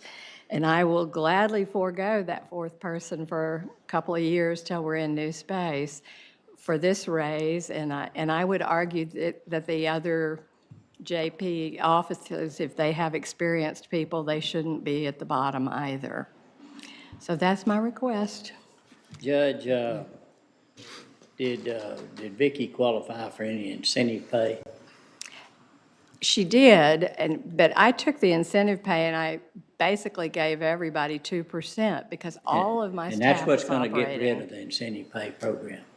But can I, if I try to equalize Vicki by giving her all the incentive money, have I not disincentivized the other employees to work at peak? No. Because they're all working at peak. Yeah, but you're saying she's your best and she's underpaid, so if you I want didn't- to try to keep her. I that- said she's excellent and Yeah. she's underpaid. Yeah. They are all operating at an unusual level to keep our volume. I mean, look at Judge Paria's office. With all due respect, he's had 200 new civil filings. We're at 2,000. No, that's crazy. And his people are making the same money. It's, you know, they are all operating at the top. So if I take all the incentive money and I give it to Vicki, that's not fair to the other people who are also working You at brought her premium. up as the example of the one that's the most overworked, and so that Therefore, she No, should get a I higher. think she's the most underpaid. They're all overworked. No, but that's what She's the the incentive, underpaid. incentive there is for those hardworking people that go above the job. Their deal to give them extra pay out of a different fund. I appreciate that, but I think they're all going beyond. I don't think we could be doing 10 times the volume of the other court if I didn't have, I have the same number of employees he's got. If they weren't operating at peak, we couldn't be processing 10 times the cases. So I think I have 3 excellent employees. Sure. And I want to keep that team moving along. So Any questions?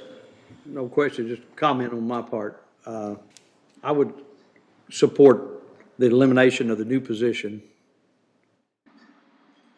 I support bringing her pay up. And if anyone's listening and want to bring that argument back to this court, then get your numbers up, just like Judge Hensley. That's my comment. Yeah, I feel the same way, and I do agree with the judge, though. I think the incentive pay, you can't just even it out with all employees. It's not what it's about. So you're gonna have to incentive somebody to work harder, or the one that's stepping out and doing the best. That's what incentive pay, to me, is about. So, but I do believe that you need to get her up there where she needs to be. thank you. I would say I'd add this to incentive pay. Everybody knows how I feel about it. I'm probably the only person who doesn't. I'm not a big fan of it, okay. period. Okay. All right, thank I you. appreciate your time. All right. Yeah. Okay, Francis. Okay, so we'll come back to those here in just a sec. I just wanted to start out, I know it's been a while since we met and talked about the budget, so just refresh our memories on where we were when we left. And so do we want to, can we pull up the main summary? So we're just going to go back to our main summary in general fund. Of course, when we walked out of here that last Tuesday in July, you know, we had incorporated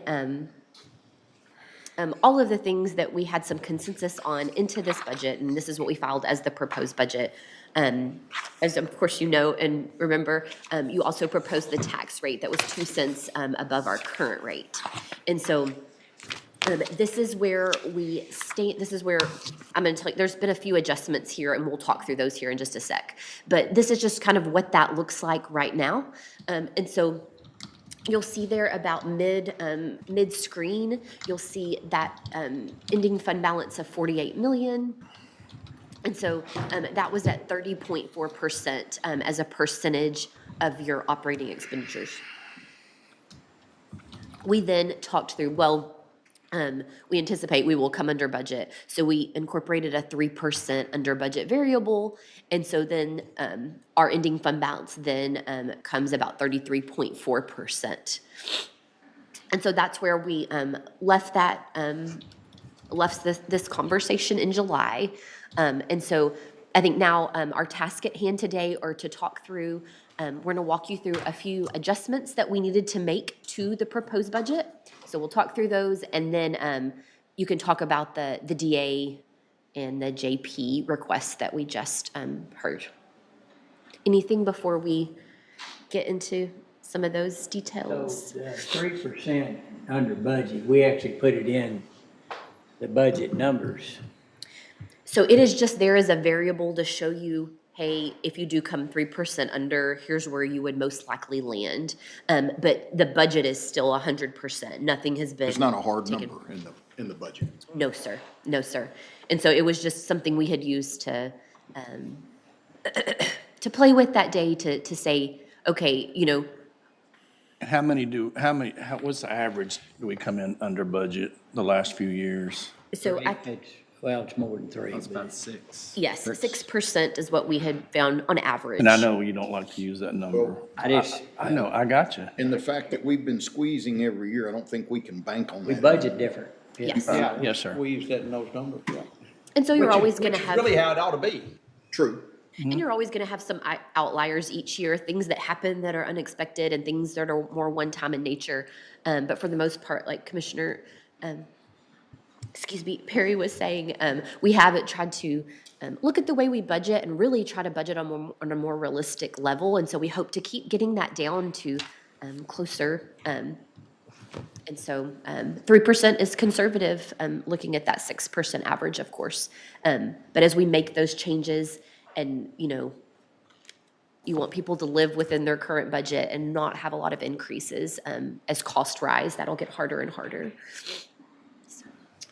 Well, we spent quite a bit, several years first of all, establishing a policy about what we need to have as an unassigned fund balance. For obvious reasons, but one of the ones that really, us being able to monetize that is whenever we go out to borrow money, having a credit rating of the rating that we have gives us the cheapest amount of money. And I don't know what that number would be, what credit rating entity would look at would be too much, not enough, or whatever, but we know what 33% does. And all policies should have the ability to make exceptions in it, but generally they need to be for extreme reasons, in my opinion. And we're stepping away from that policy by going to this 30.4%. And so what are we gonna do next year? I mean, are we gonna, do we commit right now that we're gonna correct that? No, the ending is at 33. Well, that's if you add in, you're way under we're underestimating our estimated. Right, but. So, yeah. I think it's something we put in last year and should do again this year. Well, we look at it, but we didn't, last year, I'm pretty sure that we anticipated, we came in there, we were at 33%, maybe slightly over. And then when we had a savings, in other words, we had budget left over, what did we do with that? We came back and we lowered the tax rate. In other words, it's not money that's being wasted. It's money that still belongs to the taxpayer. And if we're doing our job, when we have excess funds, we put it against the next year's budget to cut the impact back to the taxpayer. So that's what we're elected to do. I think another way to look at it is not to necessarily look at the 33%. Look at how much we were under budget way over for a few years. And that's where we were cutting the rate really well, getting it down. And it's not the same. It's come down. How many years has the 8 years in a row. 8 years, we've reduced it 21. But I'm talking about coming under budget has gotten less and less and less because we're squeezing it with the rate. We're doing a better job. So are you saying take out the $4.8 million and increase taxes by that amount? Well, I'm just saying that if we have a policy that we're gonna stick to something, if we have a policy and if there's a good reason for exception, I understand that. But it's not. I think an exception would be that we're that amount under budget. So. Yeah, we're assuming that. And then we're not even using all that amount. So, I mean, But it comes back. And so what we're proposing is a 2% increase the first time in 9 years. We've lowered, in 8 years, we lowered it 21 cents. We go up to, in 9 years, we lowered it 19 cents. So if this increase is too much, it's gonna end up in that unassigned fund balance being larger, and the first thing we do with that is put it against the next year's budget. And so if we're lucky. You didn't answer my question. Let me finish. If we're, then we either propose the same tax rate next year or we could actually lower it next year. So I'm trying to say you don't do things just one picture at a time, you look out at the future. Well, so $4.8 million is gonna be about 1.5 cents, 1.25 cent. Are you saying you want to raise on top of the 2 cents? No, another I don't think that. What I think is that we need to make a commitment that if 33%. We've been at 33%. Let me finish my statement. If we're gonna be at 33%, that's our goal. And this year we choose not to, so we don't have to go any higher than 2 cents. What's our commitment next year to get it to? Are we gonna get it back to the 33%? Well, then, I guess the point I'm gonna make again, and correct me if I'm wrong, but this will be the third year. 2 years I've been saying we've got to be careful and we've got to watch because we're compressing. And it's easy to do when you've got plenty of excess funds. The work comes when you don't. Yeah. And you have to be careful which way you move with that. We've done a good job to get to this point. What I don't want to see us do is forecast and end up next year going, wow, we missed it. Instead of working with real numbers, we're working with percentages, a forecasted percentage, and that makes me nervous. Yeah. So, and you don't audit budgets, but in an audit, you would never use an assumption, you use actual factual numbers. Well, what the taxpayer is paying is reality right here. I mean, Yep. it's not an assumption. The taxpayer is paying this. Correct. So, I mean, there is no assumption to that. So if we want to charge the taxpayer for their, for our inability to forecast, I guess, you know, that's up to the court. I would love to see a court that could continue to cut a rate for 10, 11, 12 years in a row. I want to be conservative, but I also want to be realistic. And what I don't want is everybody going next year, well, y'all had the conversation, and yet you ignored. So what is the proposal then? Then what, you know, what if you're gonna cut that 4.8 million, almost $5 million out of the. No, I'm not saying. Our budget is just a forecast and assumptions and a coupon book that gives people the ability to spend what they want to spend, or spend what we say that they can spend. You know, what is the proposal? Well, I guess what I'm saying is, I'm good with where we are. I wouldn't be good with anything less than that. And that next year, we have a plan to get back to 33%, either by the end of this coming budget year, or start of next year. And Commissioner, I'm with you from the perspective of, I would like to see the tax rate lower. Sure. The only way I know about going to do that right now is we'd have to go back and look at outside entities. Because the reality is the county's operating off maybe 9 or 10 cents of our tax rate. The rest of it is unfunded mandates and outside entities. Right. So where are we gonna go back and recapture that money? I would have to say, we can't do it with unfunded mandates. We have no choice. So we would have to go back and look at the outside entities. I mean, you could look at, you know, financing our cars, you know, can do that. like that, you know. So- I brought it up a couple times, it never. Well, I would, if you want to get that to 33 right now, then what we could do is finance that rolling stock and some of this equipment.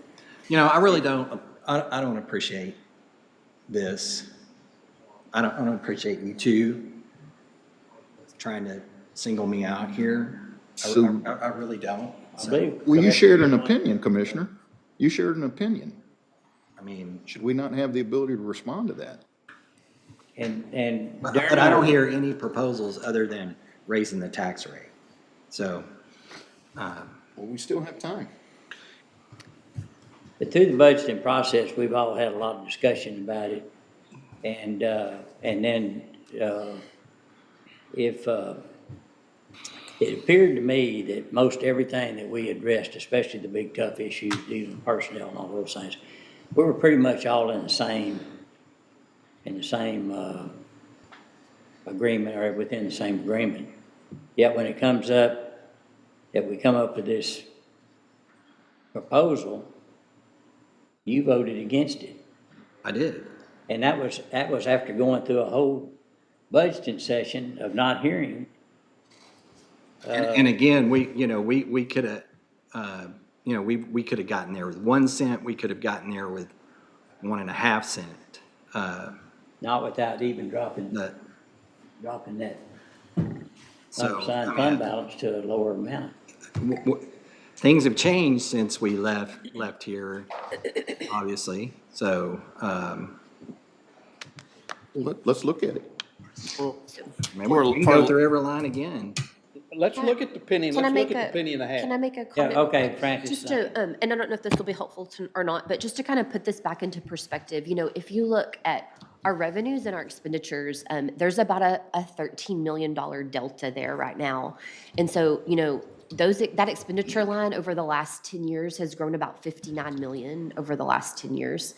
The revenue line definitely not grown by that much. So we have been, relying on that built up fund balance. And so that's where how we've gotten to where we are today, and that's okay. But I just kind of wanted to put that into perspective, because I think if you start looking at to do this and that for this year, it's been 10 years to get those numbers where they are now. And so it would be really hard. It's not something that was just added one time this year. They are expenditures that have built upon themselves. And a lot of it has been personnel related. I think that's where your biggest increases have been. And in those big one-time investments that we've had in technology, equipment, things like that.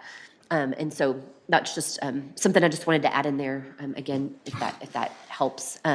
But that delta there between your revenue expenditures, of course, that delta, to cover that budget, you are using up fund balance, which then gets us to our fund balance levels that we see up there. And so, of course, that's your decision on how you want to manage that level, what percentage. But as the years go on, our expenditures, of course, I think the one thing for sure is that our expenditures will grow. It's sometimes hard to keep them with the county, with our growth, to keep them from not growing. Well, by far, personnel is the biggest yes. impact, and that's because we have 1,100 employees. Big part of it has to do with trying to retention and for primarily SO and the jail, and they made a good case why we're growing. We needed to adjust that. And so I guess my question is if we go with this right here, are you gonna vote for the budget? Are you gonna vote? In other words, we're dropping it to, I'm agreeing, let's drop this and cut the unassigned fund balance down. Well, that's always been there. But you voted against it, and then you. Why does that matter? I mean. Well, I think it matters big if it was kind of really a surprise. Well, I didn't like the fact that we raised taxes 2 cents. Well, that's the very, you proposed it. Well, sir. So if you what don't. What are we supposed to do, start cutting services to the taxpayers? We certainly haven't looked at cutting much of anything. I don't agree with that. All right, take the whole budget. What would you cut? Well, we could cut out we could cut out the cars. We could cut out. Does that make sense? We could finance cars. We could do that. We'd still have the cars, but let's just go to your first thing. All right, listen. Well, I think this is you're making this personal. I am trying not to. And I do not appreciate that. Well, one bit at all. When you vote no.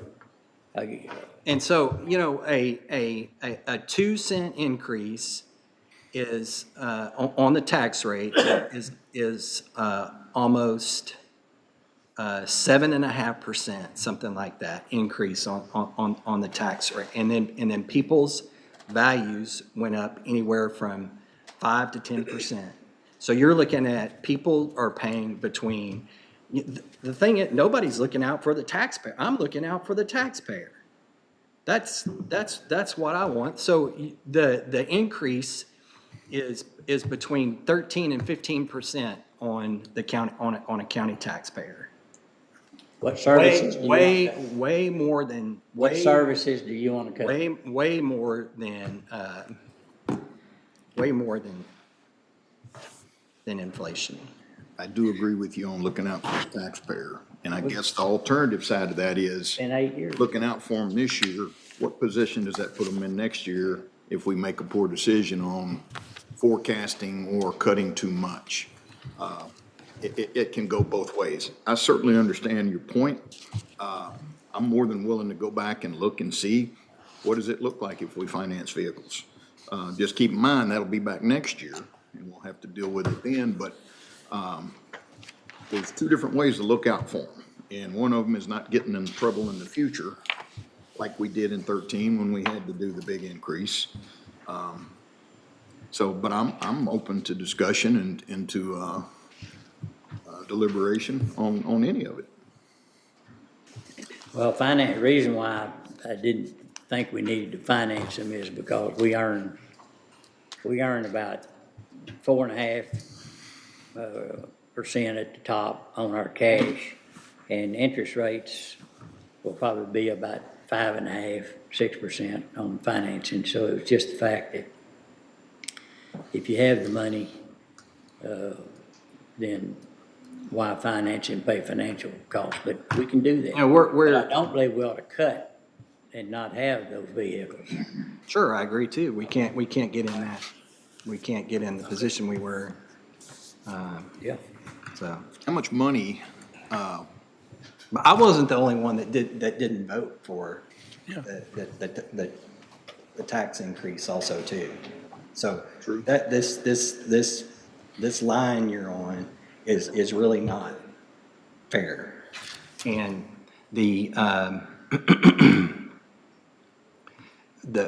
we in all of my study of the documents, we are well, for one thing, we are way under our debt limit. We have very, very little debt compared to other counties. And that's the other reason we have a good. And so I don't see how, if we were to take it to 30.4, that it would impact, even if we went from AA1 to AA2, how much it would impact our borrowing cost. And we don't have plans, to borrow up to our debt limit, $100 million, $200 million, up to our debt limit.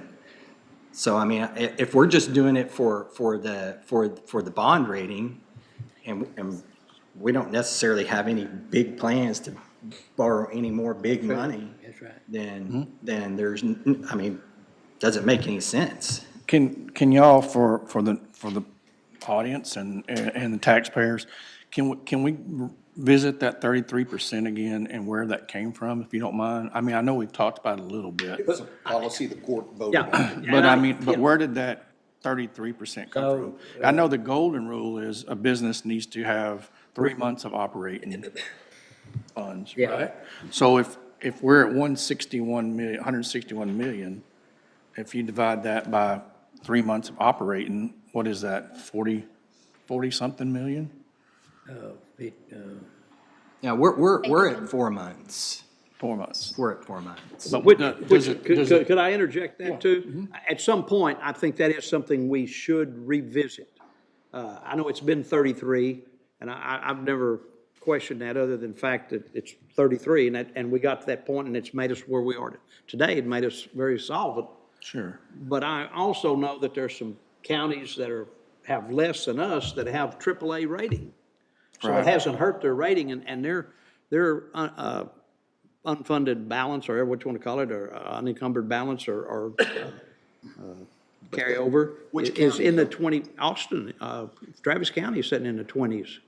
20% and have a So double A. let me, when you. Economy though is a much. Right, bigger- and so when you look at And I the. understand that, I understand Look at that. those, when you look at, in studying the bond rating, it talks about that economy, what our underlying, you know, their tax base is, probably Huge, yeah. way larger than ours. I understand that.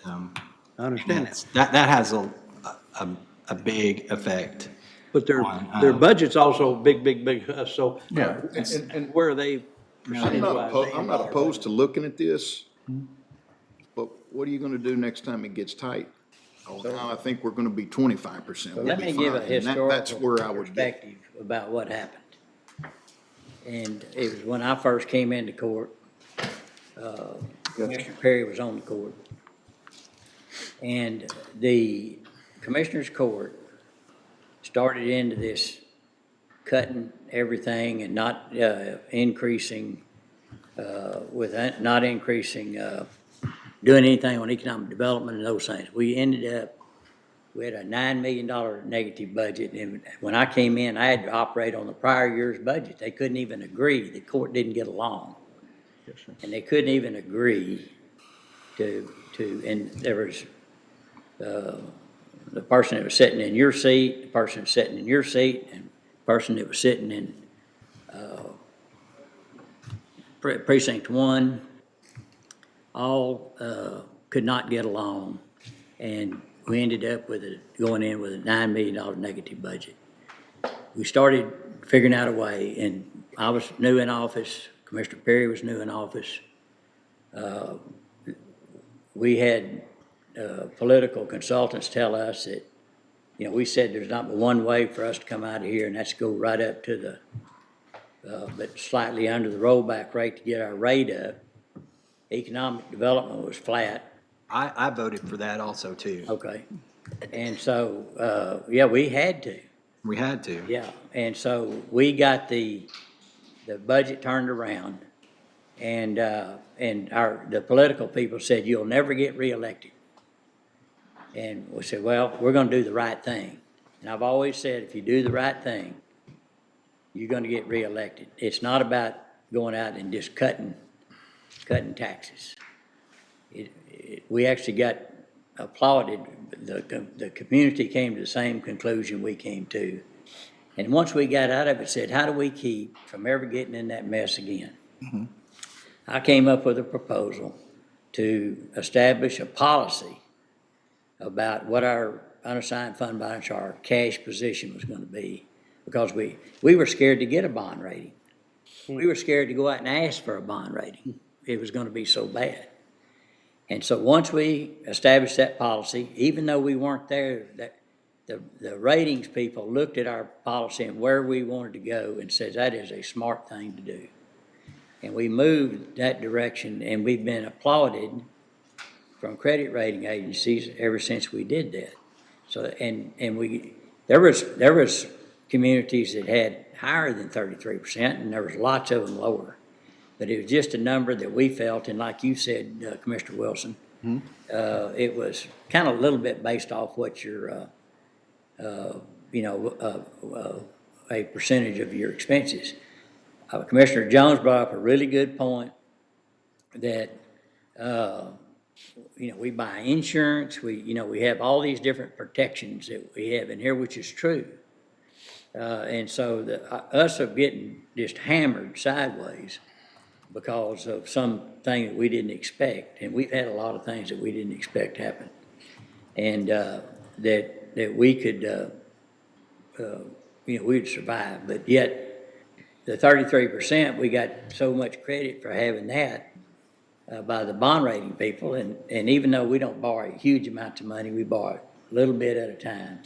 And hopefully that's the way it keeps up. That's why we set it that way.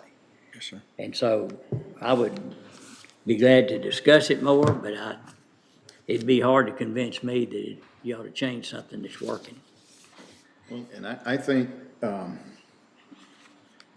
you two voted no for a reason, and I'm all about that. And Commissioner, I'm sorry, it's not an attack, it's just an opinion, and an opinion can be debated. Yeah. I'm not attacking you. What I am asking though is, we've got to come to an agreement of some kind, all right? And We're up against a timeline now. you know, well, and I don't think we're that terribly far away. And so what I would like is I'm open to anything and suggestions, but the only thing I'll say is I don't want it to put us in a bad position already going into next year. That's the only thing that I would. And we can look at those future scenarios, whenever you're ready to do so. I wouldn't mind looking at the three scenarios, the 2 cents, the 1.5, and the 1, knowing that if we go less than 2, that next year, and it needs to be publicized, next year, we may be coming back asking for 1 or 1.5 again, whatever we did. If we go below 2, let's say we went 1. That's the then next year. People need to know that next year, we may have to go 1 again, at least. That's a real possibility. And my main issue with the 2 cents is that that ends up being about, between,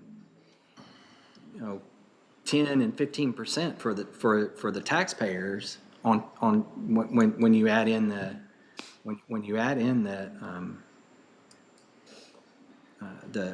increase in values. Tax property values. Which I will say this, on average, they didn't go up that much this year. On average, but that's, it's. Because several folks, depending on where you live, But some went down. They But can- They did, trust me, in the Midway ISD area, they Absolutely. went down. Not much, but they did. Well, and everybody has ripped the appraisal process, but come to find out that these properties that sell are selling for the amount that, over and above what they're appraised at. And whether you like it or not, I mean, the inflation hit real estate and property just like it did everything else. And so, and I'm sorry you're taking this personally. I didn't mean it that way. But you made the statement that you'd like to lower it even under the 2, which puts us even further from there. It's gonna cause a problem. Well, I think Good chance. fundamentally that the issue is whether we're at 30 or 33 or 25%. I mean, that's all there is to it. We were looking at being at like 9% in 2013. Can I go back Something to like something that, that I so. proposed and it didn't seem like it caught any traction? Is there any interest in readjusting the policy and to put a sliding scale in there, maybe between 29 and 33? I would say we write an exception to the rule. I mean, if we're gonna go, we just need to make a statement. We drop below that as an exception, so we didn't hit the taxpayer any harder than we had to hit. Because if we have a policy. That's exactly we how I should feel. work hard to maintain that. But if we're not, then let's clearly spell. We've got some policies that we Commissioner- make exceptions to every time, just about. None of them are more important. No, than this. none of them are. No, I understand. And Commissioner Jones brought this up weeks ago. He did, right? I mean, about the scale. No, I brought it up and it Well, didn't but get traction. No, I think Commissioner Jones brought it up too, about 28 to 33%, somewhere in that. Regardless. Yeah. Who gets Oh, credit I for got it? you too. You did it too. Yes, sir. It didn't get any traction. I don't have a problem with either way, just knowing that going into this budget year, we're gonna be below, whether it be an exception or it's within If we a do it, sliding it's an scale. exception. It's gonna be the same end, the end result's gonna be the same. Well, but we're trying to pinpoint right now, trying to pinpoint one number. And that's just about impossible in a budget process like this, in my opinion. And so why should we hold if we're not hold ourselves accountable to trying to pinpoint it, then let's be fair with the decisions we make in the process. I would much prefer to come in within the policy than to just go, well, it doesn't matter. Well, I want scroll to the top of the screen here. I think if we're gonna go off reality, then we need to look at where we've ended up over the last, Year. over the last 10 years. Every year, we've ended up between well over. You're talking about coming, so if we come I under mean, we budget. come well over 33%. No, it's an assumption, And so- but you still have to assume. Yes. Yeah, but And so, when we were over though, we applied it to next year's budget and it softened what we needed to do for the next year's budget. When that money's sitting in this account, it belongs to the taxpayers. We didn't take it away from them and piss it off somewhere. It's being used for the next year's expenses. it has been done for the last And that's 10 what we're gonna years. do, and that's what we're gonna do this year, perhaps even more so. And I would say that we make an exception to the policy on the 33%, 1 year, and we, do it. And do the 2 cents, and next year, hopefully, we don't have to raise taxes, and if it looks like it, we heard our economic development report, things are kind of leveled off. We're not gonna have those manor years, more likely, but possibly we can lower the tax rate next year. Be really good for those, I guess if people are focusing on politics, that helps those running. Well, the 2 cents, what are we're talking about $6 million there? I'm sorry, say that again. About $6 million for 2 cents of a raise. Roughly. Tax hike.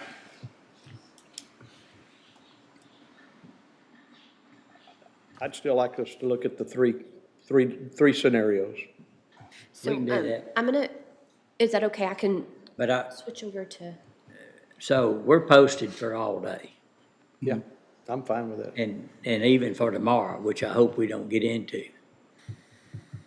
At appropriate time, I'd like to break for lunch, come back, everybody kind of take a deep breath, be thinking about any adjustments we want to make. And so Francis, if you have anything to say before we break for, no, you can go ahead and break. I was just gonna go to those future scenarios and look at those different scenarios. Can we quickly do that so we have time to evaluate that over lunch and think about that? I could just share from here. And guys, I'm willing to work anywhere in that parameter.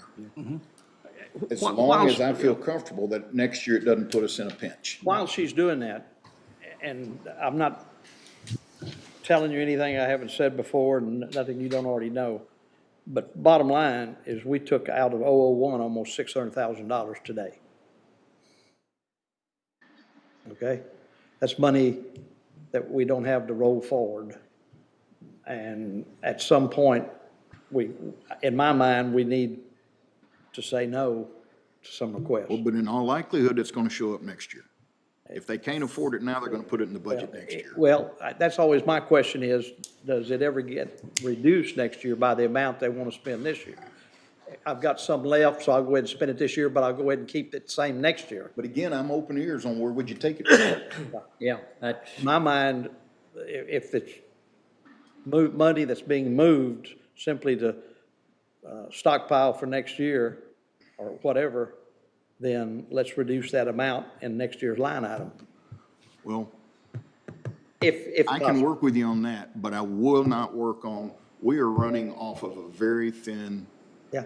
rate. When you look at just the county's rate, when you. Oh, yeah, when you no, look at outside absolutely. entities, Unfunded mandates. We operate, That's the problem. we operate on about 12 cents. About 12 cents is Less all than we that, yeah. operate on. Yeah. The rest of it, Why are we sitting here trying to figure out how to beat ourselves up and take money away that we need when we're making sure everybody else has all they need? well, we may come to the point where we have to tell everybody else, sorry. That's just, Yeah. that's just my gut feeling. I was disturbed that we didn't Where you come from? address outside entities a little bit more this year, and I understand they've become dependent upon that as well, but we're the smallest user of our tax rate. Am I right? I mean, we're pretty close to the smallest user of the tax rate. Well, of that amount that we actually can spend to help our people. We don't have a Rest lot of of it's- Rest of it is spent, We have very little discretion. Very, very little. And I agree with spent you telling, yeah, 100% what on they that. tell us we have to, what we have to operate, what we have to do in And this it all county. boils down to the you know, where we want our fund balance to be. And that, I mean, That's the bottom line. That's all, that's where it all. Bottom line. And do you want to do the whole increase this one time like we did in 2013? Or do you want to do a penny now and a penny next year? And I'm And open so to I all think- that. I'm We can't open do to a all penny that. now. I'm open to all that. How can we do a penny now without cutting into something that we've already discussed? It had, we have plenty of reserves. You know, if you were to do I mean, I don't know what it would cut to, it wouldn't cut it.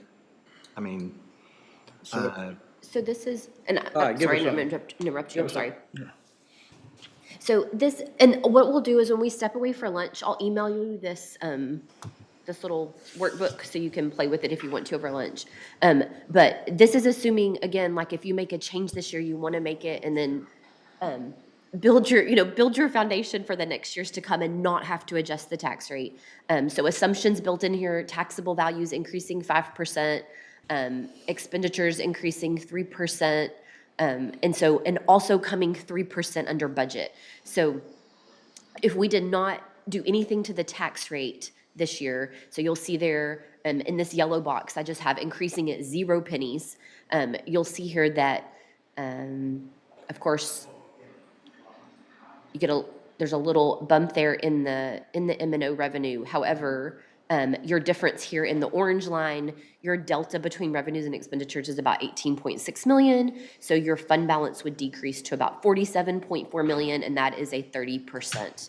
Again, this is Numbers of percentage, 30%. yes, and this is assuming 3% coming under budget. And so then if you walk this forward, of course, 27, 28, 29, and you didn't do anything with the tax rate, this is just showing you how your fund balance, of course, is going to decrease because you're eating into your fund balance. Sure. So I'm just going to put in the yellow box, and if I send this to you and you do it, be sure and put in like a decimal, like 0.02 for the The cents. first one was 0. Yes, 0. no change. So now you're going from 0 to 02 now? Yes, this is what we've been looking in our spreadsheet. Right. So from one extreme to the other, so there's your 33% that we have. This will tie, if you put in 2 cents, this will tie to that spreadsheet, the main summary page. And so you'll see there, we've got that delta there in orange, down closer to 13 million. And then over the years, our delta continues to decrease. But our fund balance is decreasing as well, and that is something that, these assumptions embedded here, we're just, we'll have to monitor each of those variables. If our appraised values don't go up where we think they are, then we need to keep expenditures lower. If our other revenues, sales tax doesn't increase how we think it will, then we need to keep expenditures lower. So it's just gonna be a variables game. We have to look at all of those variables, not just one piece of it. We'll put the 1 in. Yes, so then so then if you put in 1 cent, of course, let's see, that will bring you to the 32%. It goes to 32, and next year goes to 20, and then 27 goes to I can 26. make that so it has a little more decimal in it. It's actually That's assuming you don't 31.6. add another penny in 26 then. So that's adding a penny for this next year, Yeah, but not adding a penny past that. just leaving it as is. Right, okay. And this is just a scenario. You can, that's your decision next year and the year after that, or the court's decision. 015. So there's our.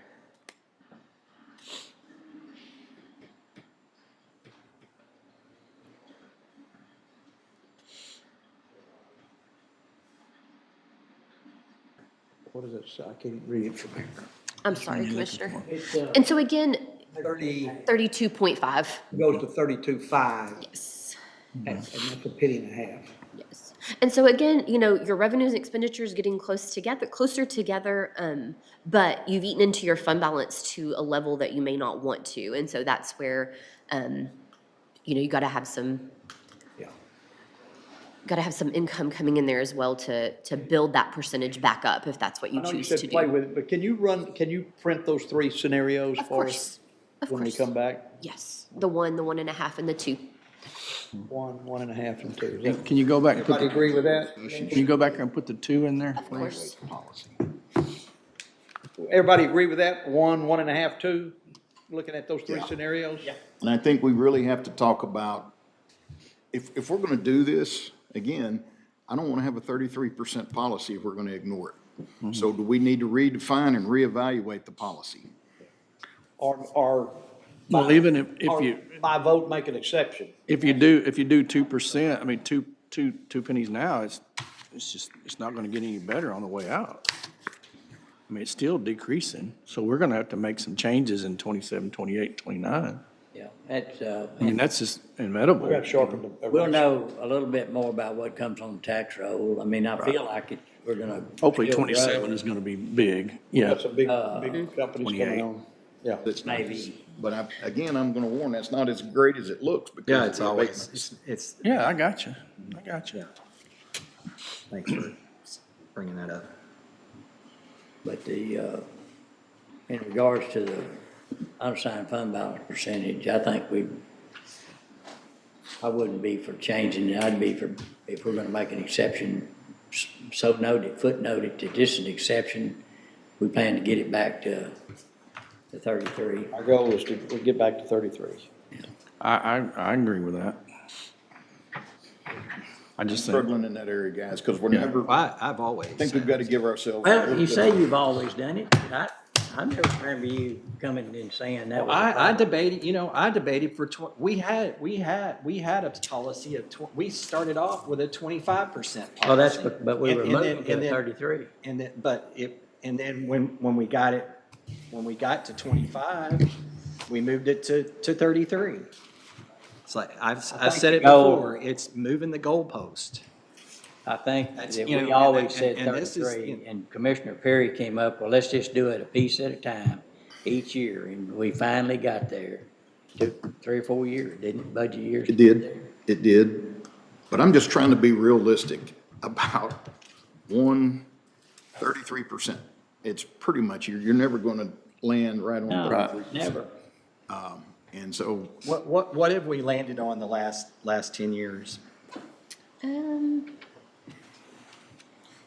what did we start with? I think is the question, right? No, where did? What was the? What did we actually end What was up? the fund balance going in? Because At it's the end always of the higher. year, what did we actually end? End each year. Where did we actually end? I think the real question is, what do we do with it when we had more than the 33? And I think we applied it to the next year's budget every time. Yeah. I know I have that, because y'all are all waiting on me. I know I can't find it right. But I can have that ready to go when we come back. And if y'all want to do research on what others are doing, I mean, I guess it's okay. It's kind of what we're doing. That's what I was gonna say. I mean, it really doesn't matter. What's important is what's going on right in here. Yeah. And I'm with you on that. I'm not too worried about what. Yeah. We gotta do what's right for us and. Yeah. Oh, yes. And I agree with that to the point where I'm for doing away with comps. Do what? Do away with comps with other counties, comps period. with other counties. Well, so we all asked for that, and now we got it, and now we don't like it. So, And again, that's true. Sorry to interrupt. I was just getting back to that question about the history of the fund balance percentage. And this is in that budget binder that we passed out to y'all. And so this will walk you from 20. Which volume? Volume 1. No, I'm just kidding. From 2017. And so you'll start on the bottom right. And so, write down real quick. So we ended at, actually at 43%. And I'm just going to read through the years. 43%, 43%, 39%, 46%. My eyes. 58.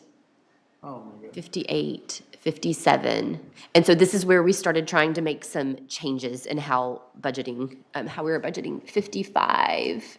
And then when you come to 25, that's where we're coming in about 39, I think was the estimate. And for Commissioner Wilson. And last year. Keep in mind, those are big numbers. But what we did with that is, let's lower the tax rate, okay? And not keep these high numbers. So we've been working towards this for quite some time, and now we're here. And now it's, what do you do now? And so, 50 and to so, 31 in 8 or 9 years. and even though 39% still sounds substantially higher than 33, when you look at those prior years, that is a lot lower than we have been. And so, if that's indicative of where we are and how you've budgeted now, we would expect that trend to follow. So, We're squeezing the expenditure. Which We're scares- doing a better job of. yes. Which scares me about, let's be cautious, because we know we've been squeezing these numbers. We don't, if we squeeze too much, then all of a sudden you're looking at a huge increase again, and that's exactly what we don't want. And so I'm just being cautious, guys. I'm not disagreeing with anybody. I'm just saying I'm cautious because we have done a good job of squeezing this. At what point do you think that's enough? We don't want to squeeze too much and get ourselves in a deficit again of a $9 million deficit budget. So. Anybody want Francis to give anything else before we break? And, hey, Dustin, are we posted, for any particular time after lunch? No, Judge, that should just be y'all's discretion when you want to go back into session. What do y'all want to do? 1:15, 1:30? It doesn't matter. I'm good with whatever. 1:15 works for me. All right, Everybody else good, 1:15? I mean, so I'm just gonna put it out there, what is the purpose? What are we gonna discuss when we come back? I mean, 1, 1.5, and 2. okay. Yeah. And then I also need to just run And through those changes the that policy. we needed to make. Since Just in how we do long. that and how we state that. That's what I want to, I'm still not totally sold on the exception piece, but I want to hear everybody's opinions again and let's talk about it. Well, the other side of that, it could be an exception now, and then we could write another policy next year when we've got time to delve into it deeply, I guess. Because we'll be so much smarter next year than we are this year. I think so. A little bit. I will be. One good night's sleep. Trust me, I will be. Well, things change though. I mean, stuff happens. Yeah. And it has. Plants come online, things like that. But at the end of the day, Okay. we're still in a really good spot. A lot better spots than some people. A lot better spot. Okay, so, and I would say, ask you this, if there's particular things you want to question, whether it be the reserve or anything else, bring back some homework. Bring something that, or either make a statement of what you think it ought to be, so we don't sit around and stir the pot. All right? We got our backs against the wall now on time, Judge. We've got to come up with That's something. what happened in 2011 and 12. I don't think anybody is, I mean, what, the work we've done is done. So, I mean, it's a matter of that bottom line. Yep. Okay. Okay. All right, let's recess till 1:15. Friend.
call court back into session.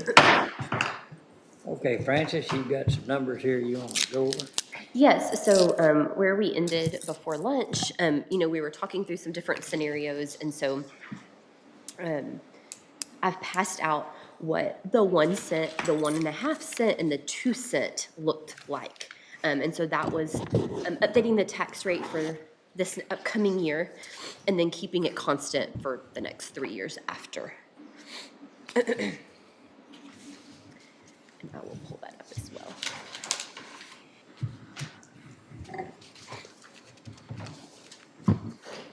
One thing I want to point out real quick, it just hit me while I was at lunch. Eating my sandwich. If we think we're going to have to come back next year or the year after and do a tax increase, keep in mind, it will probably cost the taxpayer more then than it would now because of assessed values probably going up.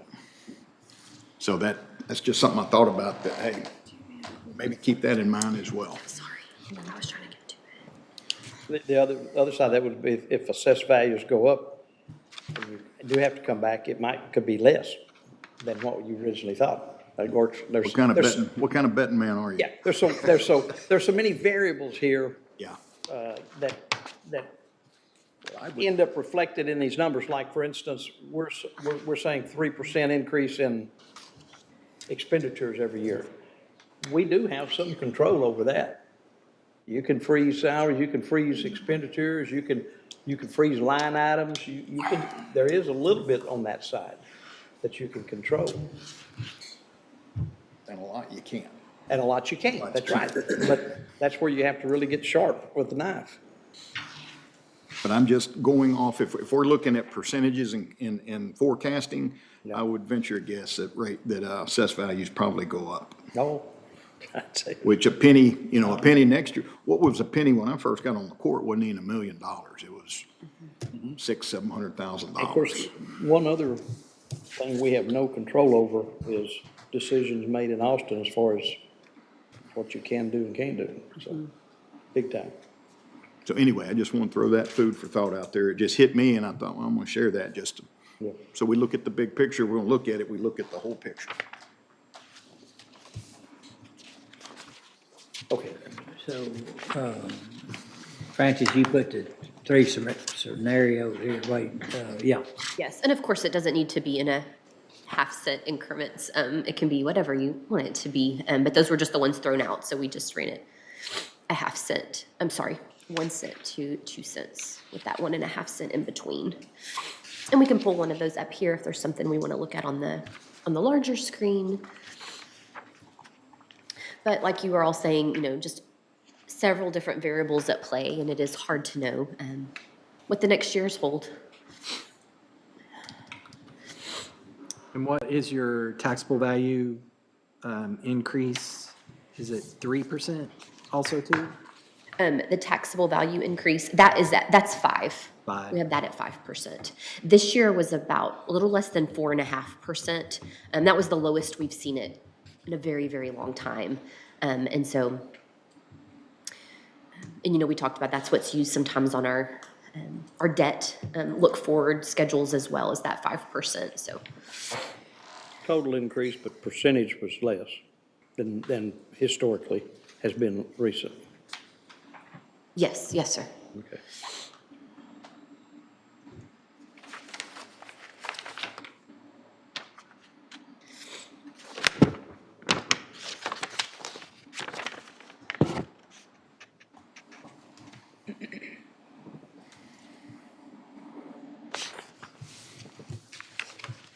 Okay, so starting with, of course, I don't know what's the big one, start with penny, yeah, okay. Next year, we'd go to 0.316.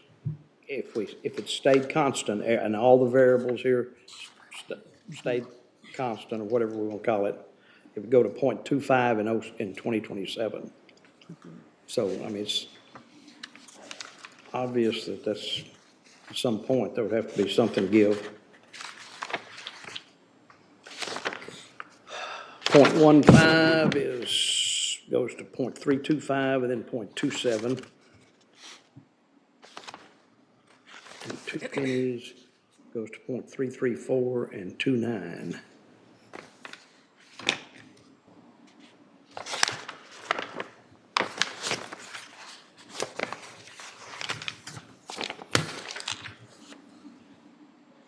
Does anyone have? What if you add, I'm sorry. No, go ahead, Will.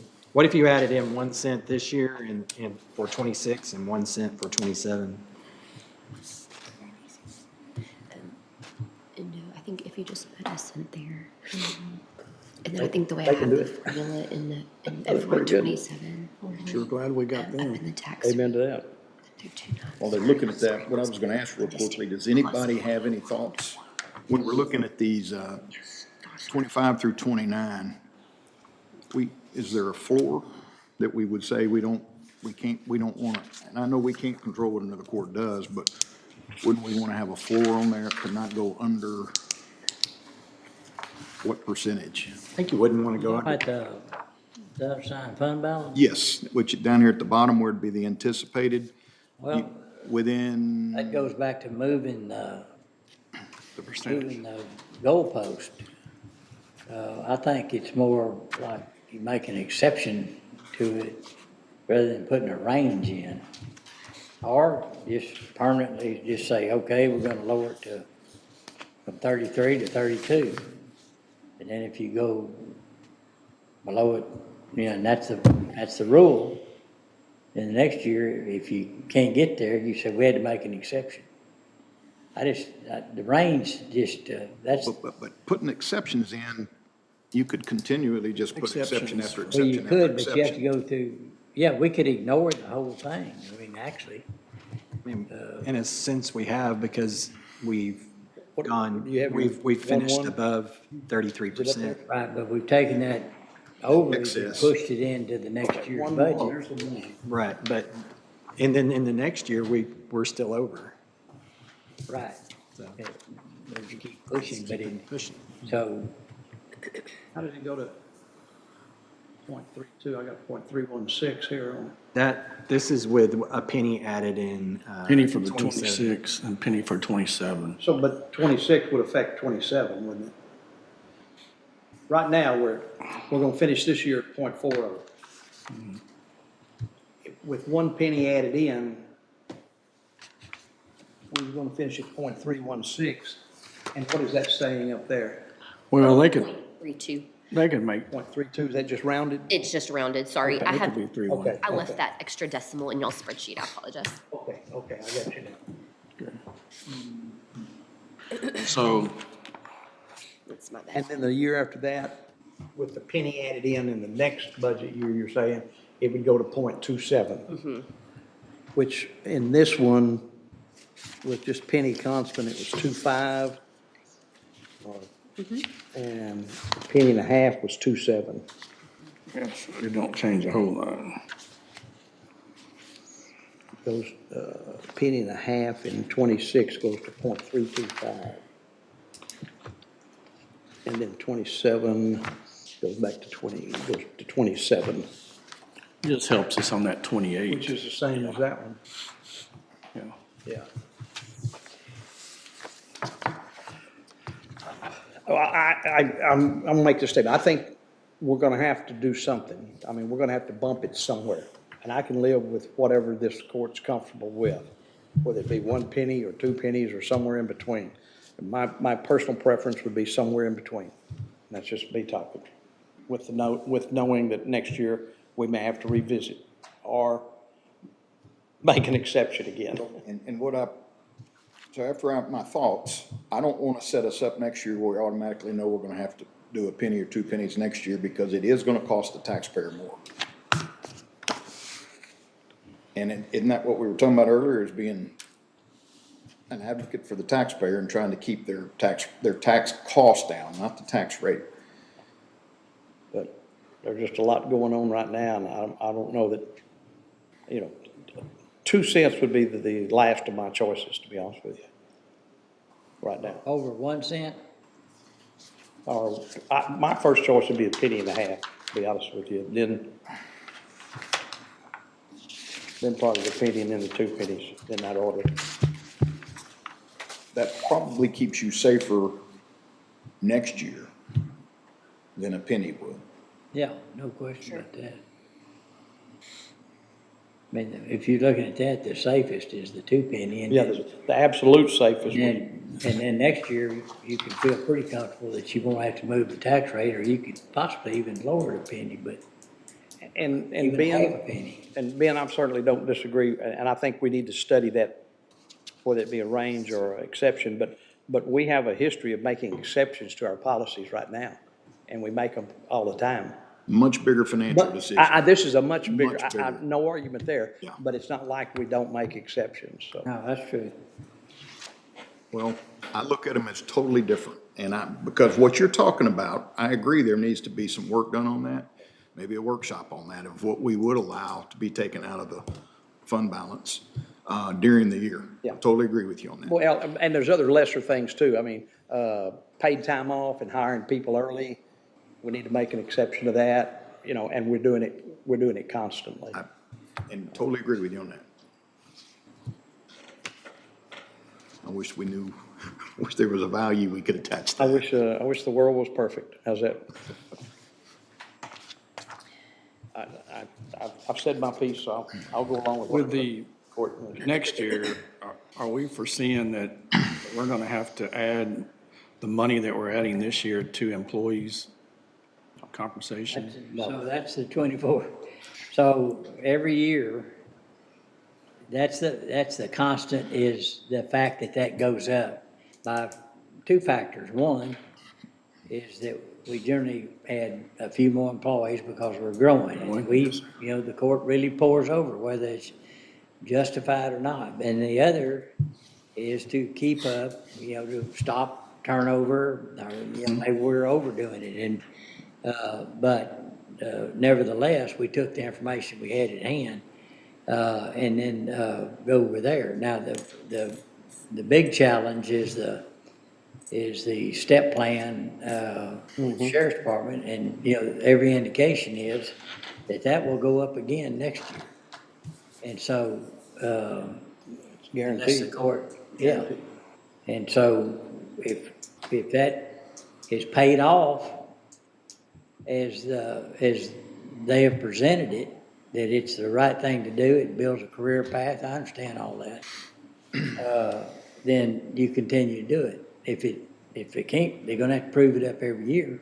I mean, we didn't fully fund it this year, really. I mean, it was. Yeah, you're right. We came in at a number that was. Yeah, that was last. I mean, who, Well, I think, a couple $100,000 less. I thought we funded the steps that were guaranteed. We funded the steps. We didn't fund the steps plus plus the study that showed where the other departments were. But we funded the steps, didn't we? I'm not following In your the question, sheriff's I'm office, sorry. in the sheriff's office step plan, I think Dustin we might have funded the answered steps, that. didn't we, in this coming year's budget? Mm-hmm, Okay. yes. but that's just built in, that's not the extra stuff. No, that was just what was built in Some of that already. money was SB 22, so you don't Yes. know what So that's it's, gonna so it's on your back next year, or on our back next year. We don't know if that's. Dustin, you have any comments on that? No, there was just the step increase was there, then the court went over with that, was it that $1.7 million number, 500,000 from SB 22, so, and that was benefits and everything built in, so it was around 1.2 million, I believe. Yes. Well, my understanding on 22, and y'all can tell me if I'm wrong, is that it's guaranteed till the next census? Is that what everybody's heard? Dustin, you know? I mean, we would have to, the threshold is 300,000 population Well, that's currently. a kicker right there. So, but they could change those population brackets in 2 years. And regarding the adding employees, I did a very unofficial study, and I think the last either 4 or 5 years, our county has grown at a little over 4% total. And we've added over that same period of time about 4% of our employee force we've added to. So we've kept it pretty constant Right. with the growth of the county. Employees are the main thing, that we gotta take care of. Well, like the city of Waco, didn't they just come out and say every department or every outside entity had to cut what they were asking for by 20%? Well, so the city management came out with what they would hope to achieve, but I don't think the council is totally bought in to that. And so what they were talking about is outside entities. I don't recall about any statement they made in regards to personnel. Well, your Numbers police and increase fire, you or can't change salary, that. but I know they were higher. But you're correct. I think what they're doing is the city manager want to let them know, we're going to start cutting you back, and I think in 3 years, you're off the But payroll. I'm not sure that the council's approved it. But it shows you that they're having the same issue we are. Yeah. Well, that might be something that we Look might at have to think about, in the long run, because we can't keep going like this. And that's why I was hopeful we'd make a little bit better stab at cutting some of that this year. Their tax rate's a lot higher than ours, and so Oh, gosh, yeah. so, I mean, it's like double, more than double ours. 77, 78? Yeah, so they're just large numbers, makes it Well, easier. they have some, and they had some guaranteed raises in with their Yeah, they're, firefighters and police. But our deficit's nowhere near probably what, to get to 33% is not what they're looking at either, though, really, so. they really, I mean, if you think we really benefited from the values going up, they've built a huge fund balance. Yeah. And we're able to, I mean, they obviously had to draw on their fund balances. And is that something that we want to consider going forward, not this year? Yeah, we're gonna. Put the outside entities on notice, said, hey, we're going to have to start because it's not going to be long and they're going to, what the tax rate is equivalent to them would be probably half of what we use. And I don't know that it was intended for, I love nonprofits and I love what they do, but surviving off government subsidies is not, in my opinion, is not the way to go. Well, if you have $82 million in there, it might be okay, but we don't have that right now. Right. How much free cash do we have?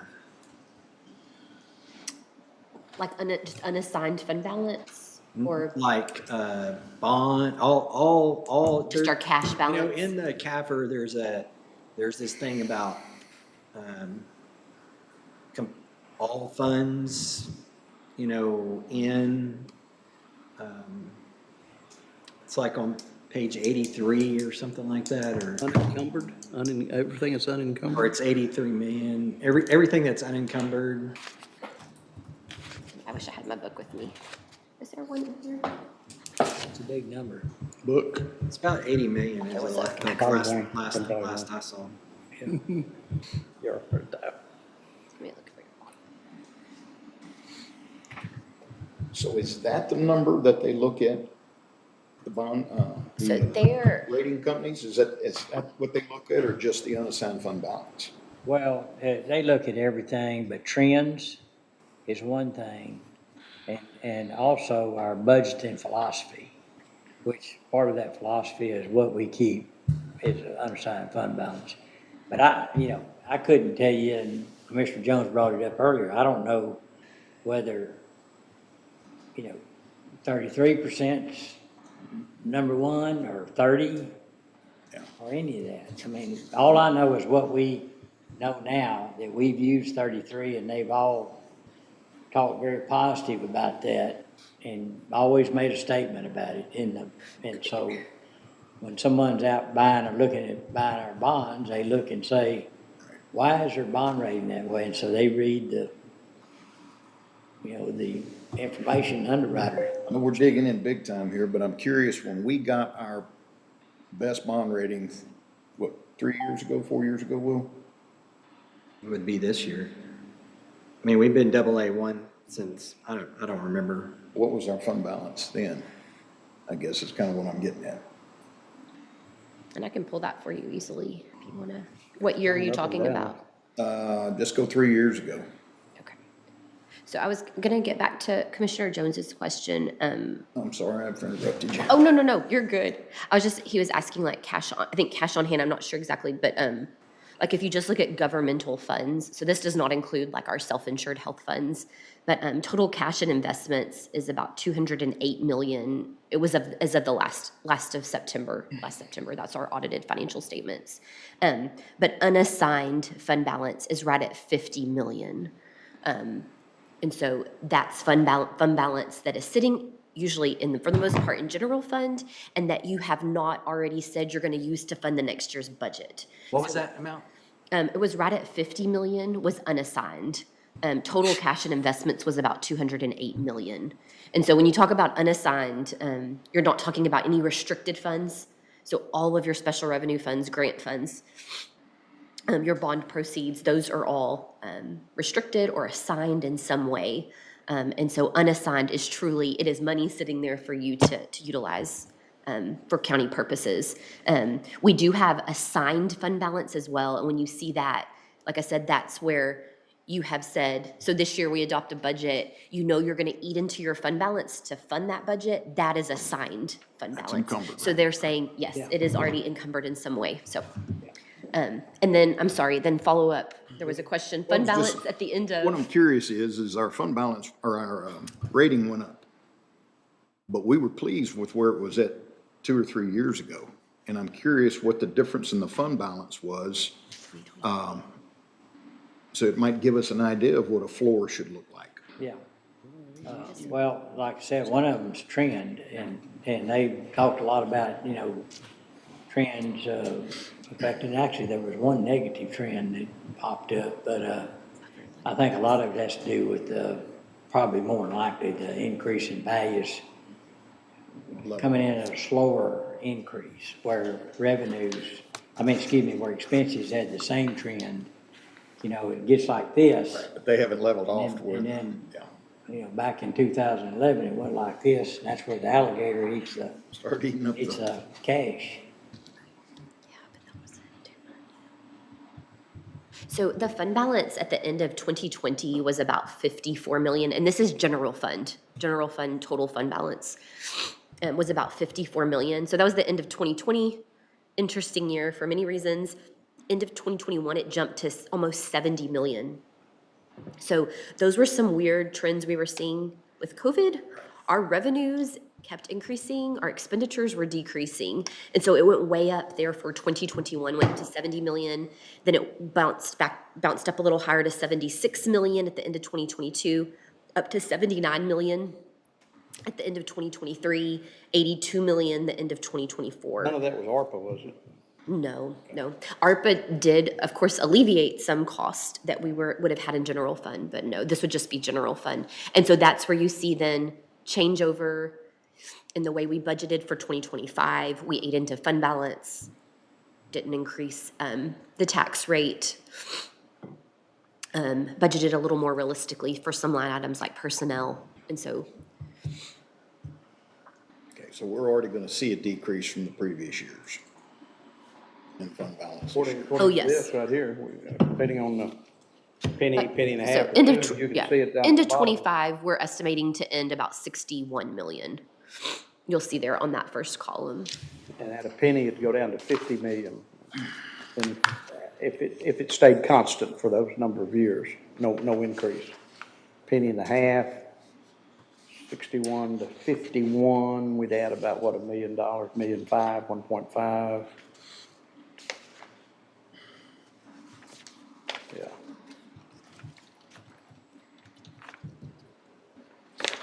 7, we'd add about 3.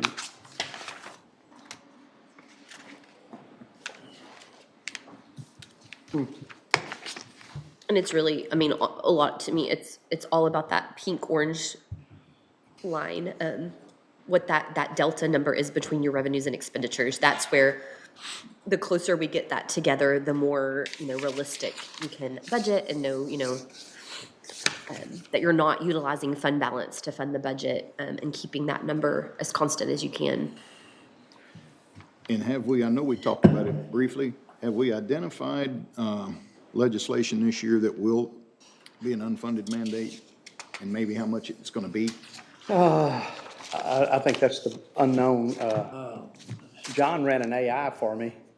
Well, there's a possibility that the cap rate could go down, our cap rate could go from 3.5 to 2.5, and that take away the The unused increment also too, I think is in there, Yeah. in special session legislation. Well, you got business personal that's gonna, And then, affect yeah, it next your- year. Your business Yes. personal's gonna go down. There's like 100 and. It's on, it's in the, Elections may end up balancing really because they talked about adding days to early voting, but we're reducing some of the voting sites. So that may be a wash. There's some, it'll depend how much the agreement with ICE and SO, which every sheriff has to sign that agreement, could theoretically increase our jail costs, but there's supposed to be grant money available, but you don't know how that's gonna flow.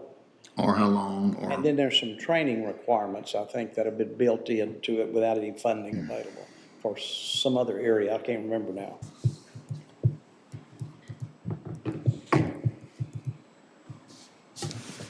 What are your thoughts between 2 and 1?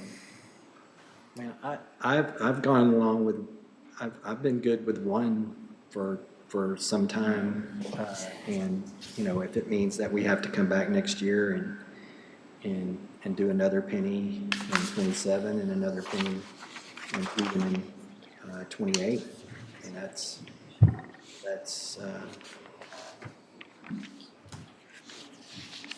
so add in a penny to, That year. uh-huh, Oh, sorry, I just had to take it out. and then another penny in 28.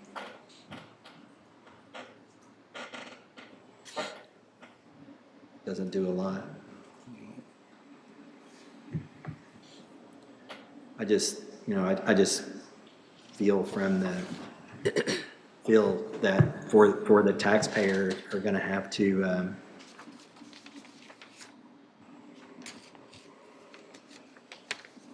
And I guess I'm gonna throw out, but what if it What does costs that them change? more by doing it that way? What, I mean, that's always, a philosophical deal. yeah, I mean, that's just, What does that do when you add, you're saying a penny now and then next year, so a penny now affects 2026 and then add another penny, what does that do in 2027 then? Commissioner, on the screen, Haley had entered, Commissioner Jones was asking like a penny 2026, a penny 27, and a penny 28. That's what that's up there that they were looking at. So in 2028, it would go to 0.26, and under this one, it's 0.21, so you gain a 0.05 from a 1. I don't know how we can be talking about how one court can commit another one. Promise out in the We future. can't. never have. Yeah, I know. Never have, but you're right, absolutely. You can't, but all we can do is vote on something for this year, or coming year. Yeah. But I think we can realistically know that that's something that would have to be addressed head-on next year again, probably. Well, like I said, very first, my first choice was a penny and a half. But I'll live with whatever the court decides. Well, mine's been 2 cents and still is, because I feel like that if we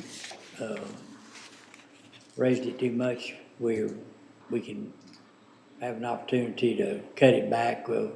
We're a responsible court. We have been for a long time.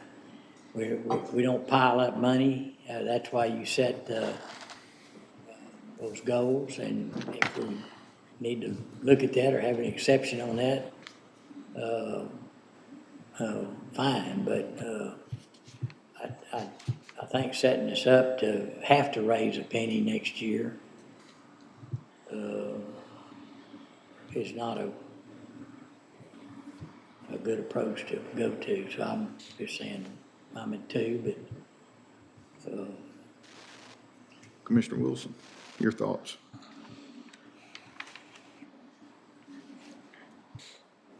I definitely see, you know, what needs to be done. It's just hard to burden the taxpayers. I understand that, but we were elected to do what we have to do to make sure that we provide the services for our communities.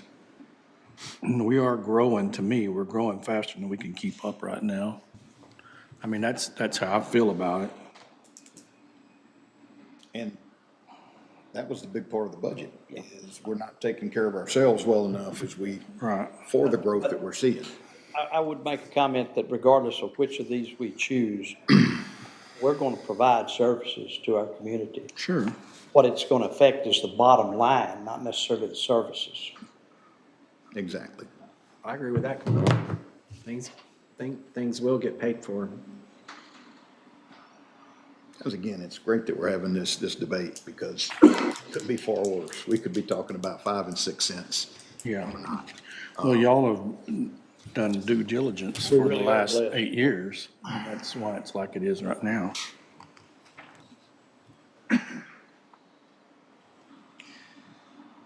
If you raised it to 2 cents, you theoretically could bring it down next year. I know that's a different court. There's no guarantee. Yeah, well, it'll be this court. Be this court. Well, I Be the understand. folks sitting but- here. Well, so put in the 2 cent, go back to the 2 cent. We got that somewhere. Where is that? And Commissioner, next year, when you're here, you can look at, pretty much adopting any rate between the no new revenue rate and the voter approval rate. So Right, I got you.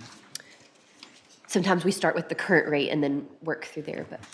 So if you, so we're playing with numbers, let's do 2 on 26 and we drop it to say $0.015 on 27. So if you were to keep the 33, you'd have to probably raise another cent in 27. Because it drops to 29, your fund balance. Well, I think we're just gonna have to, And that's where I think you can, see what the variables look like. If you did 2 cents, see where variables look like this time next year, and then, make a decision from there. It's hard to know at this point. Looking at this, right? 2 cents still says that next year we have to raise it again. Yes, that's what he was saying. That's what I said. Commissioner's saying, yeah. So putting it at a penny or a penny and a half even puts us further behind. Right, a little bit. Well, I think that's what we have to decide if we want the ending fund balance to be at 33% or 30% or 25%. That's what we were talking about earlier. I think the bigger debate is, what's the floor? That's truly the debate, in my opinion, is what do we want to make the floor on this thing?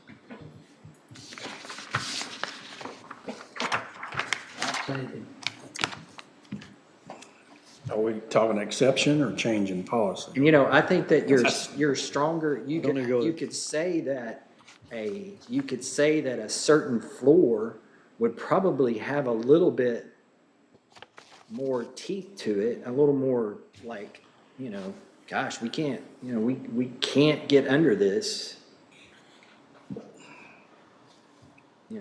30 or 25%. And I thought that's where we were now. I mean, we're at 33. But I'm open, so what would be a number? But I don't like a range. I'll vote against a range. Okay, now I understand Pick a you on number. there, but, we're gonna be fighting 33% all the time anyway. So I'm just with Commissioner on that a little bit, is if you put a floor in place, because we've got 33%, but we're already talking about going lower. So there's no floor, it's just I know it, and then no matter what you put on it, it's Francis, all what's 3 months discretionary. operating? 3 months operating. I think we're talking a lot of semantics here. It's 6, 1/2 a dozen, Like in my mind. Well, you're gonna be criticized a lot more for missing the 33%, in my opinion, every year than you are 40 having a million. small range that you can operate in. It's just my thoughts. And what is your thought on the range? Well, the 3 months operating is $40.3 million. My thoughts on the range, I think you go between 28 and 31. I don't necessarily know that we've got the 33 and we're always coming in so far above that. And so I truly don't have a problem bringing that down a little bit. Now, there's no guarantees, and I get that, I understand that. That's a 5% swing. No, what'd you say now? Say it again. It's 28 to 31. 3% swing, okay. That's it. So what about 30? No range, but 30. Would go to 30? Yeah. I can lean that way because I don't like what the rating agency's gonna say, us lowering that, but, Francis, would you? I think Dustin wanted to share something on his screen, but it was something he had found from Moody's about factors that play into the downgrade of a Yeah. bond rating. I don't know if this is something that, No, I would love to see that. Can somebody read it? Yeah, so this is from the press release this summer.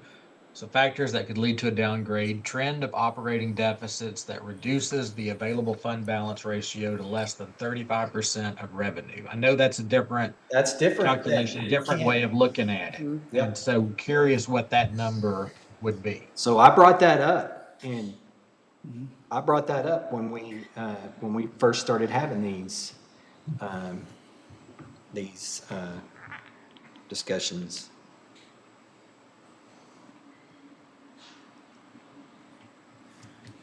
And what is that from? this is from. This is from the Moody's press release from the credit analysis for the last round of COs. Okay.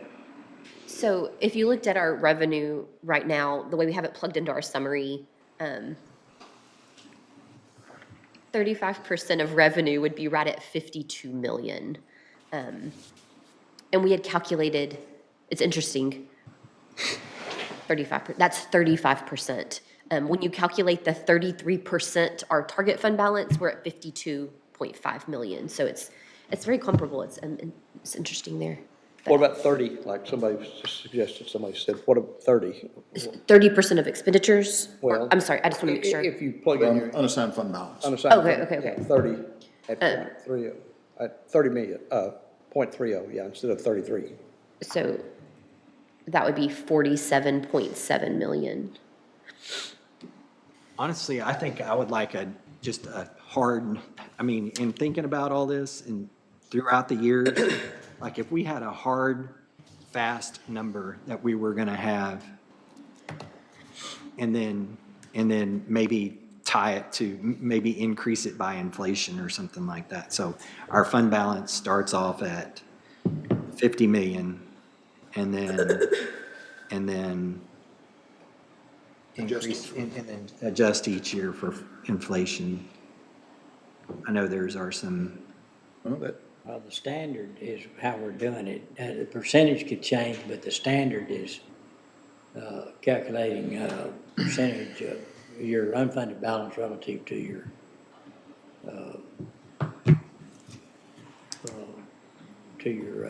expense budget. Right? Say that again, I'm sorry.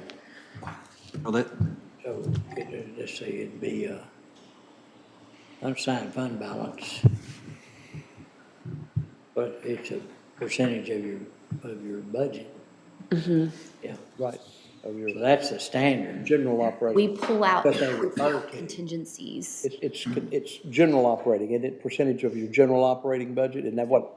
What we do is we take the general fund, we pull out contingencies, and then we pull out transfers, if we have any other transfers that, and then that's how we come to the number. So we look at it as all operating personnel, supplies, capital, everything that keeps us going day to day. Just a thought, and you'd have to tell us trend, what we're doing here, but if you assume on a yearly basis, 3% growth and 5% increase in expenditures, you're gonna end up back where you were.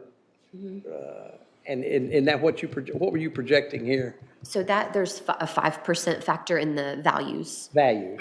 And then I have 3% in expenditures. In the expenditures, okay, And but if that were to put, oh yeah, definitely. And that's why I said it, just all those variables play together. To put that into context for expenditures this year, or what you have in the proposed budget right now, you talked through, you increased for law enforcement, STEP, the COLA, the 1.76 for everyone else, all the changes you made, that was about a 2.5% increase over the budget last year. So, it's under and that. the revenue side in projection was an increase of what, 3, 5? What did you say?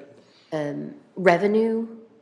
Based on, So other revenues other than yeah. than tax revenues That is, I believe I have 3%. Okay. And so that's sales tax, fines and fees, alcoholic beverage tax, all of your miscellaneous. And that's something that's just an average we're If you seeing. go from a AA1 rating to a AA2 rating, what does that make on like a, say, like, just like we did on a $30 million bond? You can't know. I don't know. I don't know the interest, but I mean, how much interest? I mean, it just depends what the rate is that day, I guess. So that's where that's why we have 33%. Texas. Out there, if there's a. Texas bonds are generally well-received, Yeah. because we're a growing state. Economy. And we're in a growing area and Yeah. things like that. If there's lots of cash out there, then, it drives the rate up.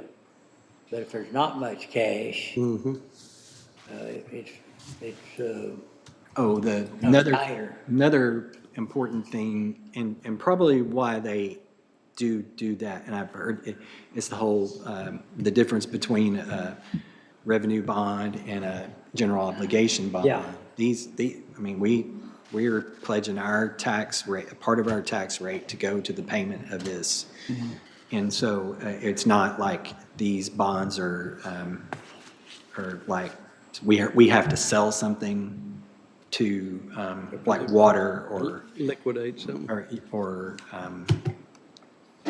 services. Utility type bonds. And so that being said, the geos are really well, they're sought after. And I think you saw that. Yeah. We had 7 or 8 bids for Right. that, for those bonds. and there were several years ago when the market was really sideways, we actually really had only one bidder. That gets a little scary. Yeah. And so there's so many factors that come into it. It's how much money is chasing how much opportunity. Do we have an appetite? I mean, is there a thought that we're gonna sell again this coming year? Is that? I think we're gonna be selling a few bonds every year. Every year? Every year. Okay. This year, we sold more than what we normally would because we're worried about what the legislature's Right. gonna do, put so many restrictions on. And we it. also have a big bill back there also too. Yeah, but we've been selling bonds for that, but also road and bridge, low water crossings, that was another factor. So let's go out there and sell enough that if we have to hold off a year, we're okay. And there again, taking a conservative approach is how we manage things. I think We've been doing that too. Our INS has stayed tight. It hasn't. Yeah, well, that's the key, is that we don't have to increase the tax rate. We don't have to have a knee-jerk reaction to increase the INS rate on something we've got to have. But when we have an opportunity and the tax rate, when we have additional funds that can be generated from the INS rate, then we can go out there and sell more bonds to do what we need to do, but not do things that we don't need to do, and we haven't been doing that. We just don't do that. We keep circling back around to the same starting point. Can we just go around and see what we could live with?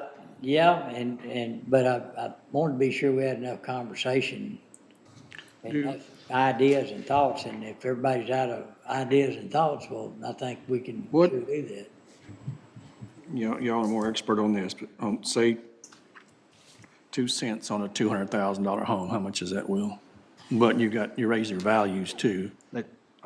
On a 200, Say Divided $200,000. by 100 times. that's $400. $400 a year, not counting what the Divided by value 12. of the. So the value's gone up also too. So about $30 a month. So that's what I was saying earlier, is that for the taxpayer, I got you, but I'm just. they're gonna pay, I guess it's about 7.5%, and on the tax rate, and then another 5 to 10 on their value increase on average. Now I was looking at those. I was looking at the tax. The taxable values have gone up. All the taxable values, from looking at the sheets that they sent out. So let's say it's between a 10 and 12% increase. That's way more than, you know. And if it was no change, no increase in value, like you said, a $200,000 house, a penny is $20 a year. So like you said, that could be $40 a year for 2 cents. 40, I'm sorry, not 40. $40 a year Yeah. on a $200,000 house. Yeah. But then accounting for that growth, I think on the tax statement that's published and also alerts them of the hearing tonight, it shows on there, I think what the average house is. That's what I was gonna Last year ask. and this year. It went. Yes, for sure. And so that shows, I think it was about a $97 increase on the average. 97 is what- $97 with 2 cents. with 2 cents annual cost on the average. Yep, on House. average, that's right. 97, 90 by 12, be $8 a month. And is there a study out there, the average 26 cents a day. property values for a homeowner in McLennan County? Have you ever Yeah. seen? Yeah, you got it. Yeah. It's in that book. It's in the emails that they sent. Yeah, got it. I got it. I did read that. They have it broken down by all the areas and stuff like that. Yes, the number that's in that tax notice is everybody together, but like you said, all the areas will be very different. If you feel confident that we wouldn't have to look at that next year, obviously, if we split it up, it's going, in all possibility, it's going to cost them more. Possibility. It could go, but it's probably not. Right. Because how long, it's always been gradually kind of going up. Oh, it wasn't gradually for a while. It was. Yeah. It was. I know, there was a line out the door down there. SpaceX was shooting it up in the outer space. And so that's what I'm sitting there trying to figure. Let's say we did 1.5 and we had to do a half next year. I'm just trying to want to be efficient, but at the same time, I don't want to string it out to where it ends up costing more. If we start, well, we'll do a penny every year for 3 years. That's going to cost everybody more money.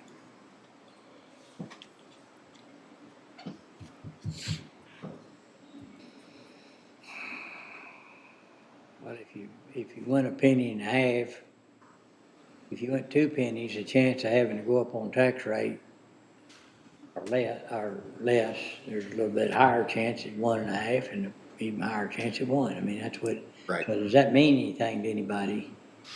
We're not worried about that. You don't mind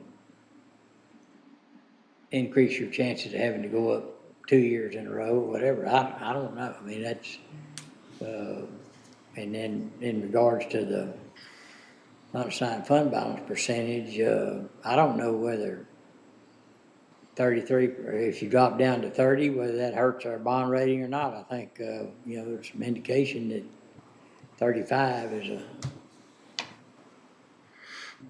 something to look at, but the city of Waco, I think theirs was 36, but I think their policy is less than that.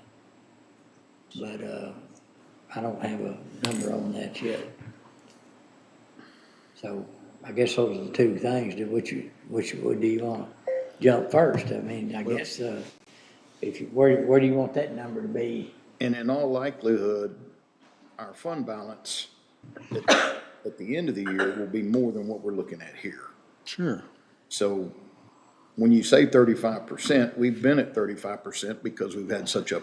Yeah. We were at We've come down 39 the last budget year. so much. We were at 39% last year. That's where we 39 and a anticipate half. on ending September 30th.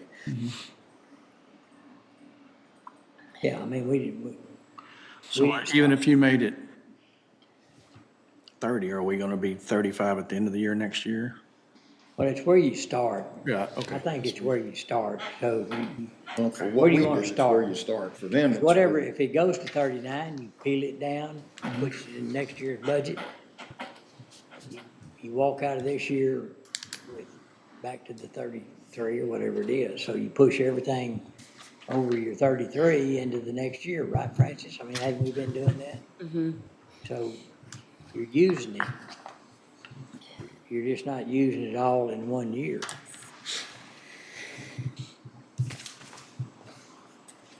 So what do you want that percentage to be?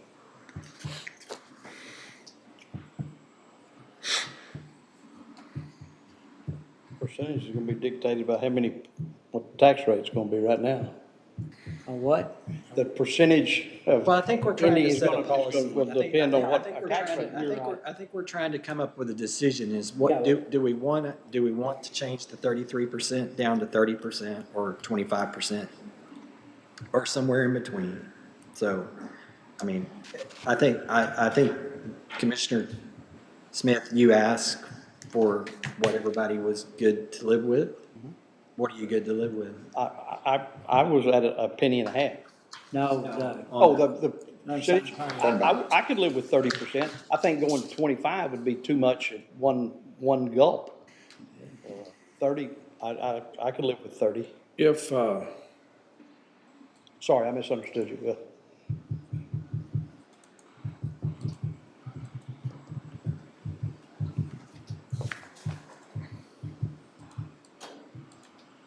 so we're gonna sell some bonds next year.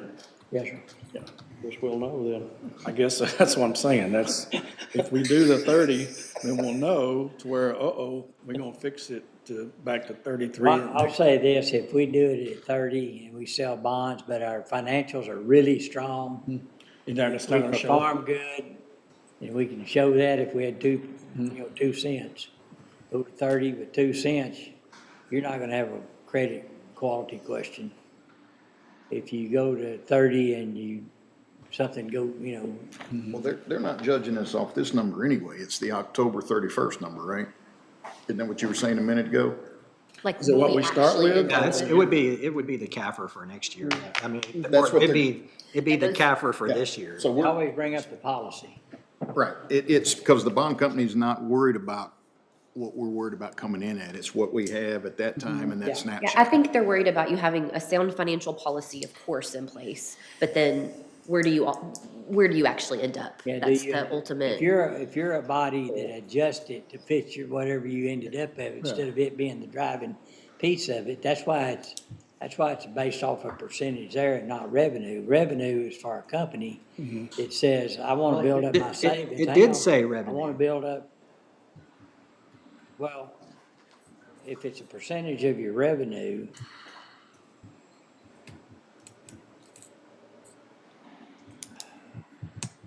so what is the calculation on the 33? Is that, So what we do is we take it as a percentage of expenditures, operating expenditures. What Dustin pulled up was something that GFOA, or was it Moody's, sorry, not GFOA, that Moody's had was a factor, was they saw a healthy fund balance as if your fund balance is 35% of your revenues. So when you think about it, if your revenues and your expenditures are pretty close, it's about the same, but if you're a company and you want to build up your savings, you have a policy, I want to put this in savings off my net, which is off revenue. But if you're an entity like us that can move the revenue side by a vote, then you have to have something that you drive it off of, and that's why you have the policy which we have with 33% unassigned fund balance. And then you adjust the tax rate to make it hit that number so you'll be consistent each year. If you start moving that number around just so it'll fit your narrative, then that's inconsistency and it's pointed out quickly by a credit underwriter. Judge? Well, I mean, we're not talking about big amounts here. If we went to 30%. Yeah. And we decided to sell bonds,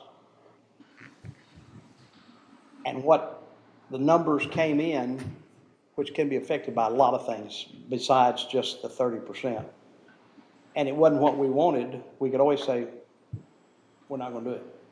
Is that right? We don't have to accept any of them regardless. In other words, we wouldn't have to sell the bonds at the rates quoted to us if we decided they were too high. That is correct. That is correct, and that means whatever projects we had in mind, Right. put on the shelf. Right. And so then, is those are critical projects, or are they? Or are we just selling bonds each year? And I think that happened for many years, that a lot of projects were put on the shelf. I'm just saying, we're not locked in if we. That's where deferred maintenance and all that is. Yeah, that's where you find out if that 30% makes a difference. That's the consequences of that. But that would be where you would find out Yeah. for sure. But so I feel comfortable that if it would be okay if we went to 30%, as long as we knew we were gonna drive revenue enough to cover us when the credit analyst is talking to Will and me and Francis and Dustin, that, you got adequate revenues and all that. We get the bond rating, we take all the excess, put it in the next year's budget, and it helps us be more consistent and smooth, and not, so reactive in the budgeting process. So what I support is that I'll go with the 30, as long as, we go with the 2 cents.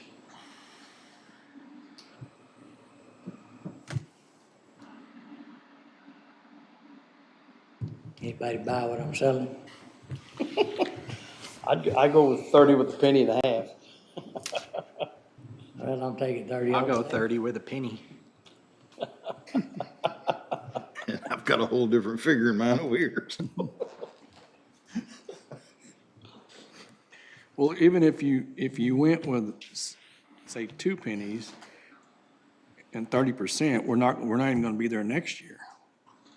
Right now, No, that's right. I mean, we're not gonna be there, so. So the only thing that'll save us from that is having a better year than we thought, Right. right? Having a better revenue year or a better, or lesser expense year. Either and or. Take your pick. What's that? I said either and or. Yeah. Well, we got 3 different ones right there on the table. I was thinking 1.5 cents and keeping it at 33, but I thought about the lottery. I don't, if we're gonna just, I don't think 30% means anything really. If we can we're gonna make an exception this year, or we're not, if we do the 2 pennies.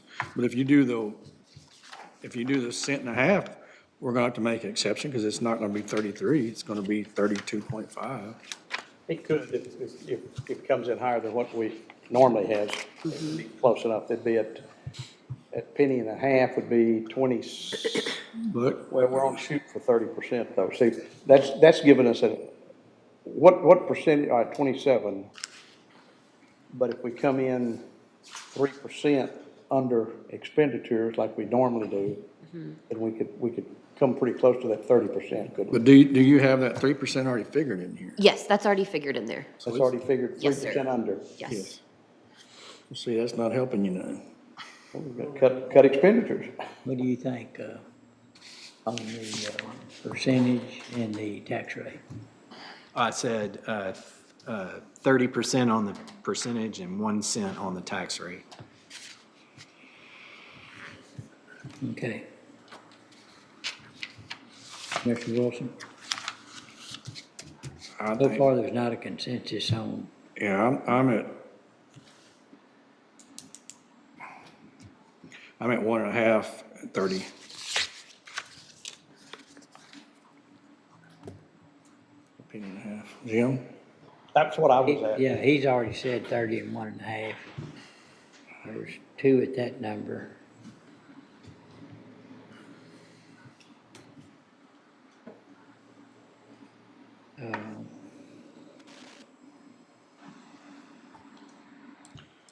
Anybody got any popcorn? no, but I could see the alcohol tax increasing after these meetings. Go down to Let me ask y'all a question. 7th and Franklin if you want to stop. Let me ask, would you, go ahead. It's fine. If whatever, if we, Understand too, this, and, I mean, the vote is the vote. I mean, whatever, if the will of the court is the will of the court, if you got 3, you only need that's what 3. I was fixing to say. You Yeah. only need 3. Well, I know that. You don't have to do math, right? Even at Mark, we did math. Hey, now, I'm learning a lot here. But ideally, if we went through the budgeting process, and most everything we were kind of in agreement with, there's a few things we weren't. We come down here and we have 3 that have the same number. Everybody's got something that matches up in this calculation. But if it ends up at 3, have a consensus of a number, is everybody on this court gonna vote for the budget? For whatever the will of the court Or are is, they yes. gonna still set out and, Well, are we going to revisit Vicky and the DA and? So we still need That's to do already that plugged today. in, that's already plugged in. This number's already. No, we haven't never. You didn't plug all that in, did you? You waiting on a decision from us? Yes, we need to talk about that. but that's not gonna move its number very, hardly any at all. It's gonna be very little. I got you. So what is the court gonna commit that we're all We gonna, got 1, 2, 3? no, that we don't yet. Not yet. Well, what was your thoughts? He was the Fine. two That's to what 30. That's why I'm fixing to bust this deal right now. But I would like to know if we're still gonna be 3-2 in the final vote for the, No. Consensus. okay. And Whatever we decide, Judge, I'll. Mr. Wilson said yes, and he didn't say anything. I don't know yet. Okay. All right, I'm gonna go with the 30% and the 1.5. Just to have a consensus and get this cake baked, okay? So that's the consensus. I've got a great idea. 30% and 1.5.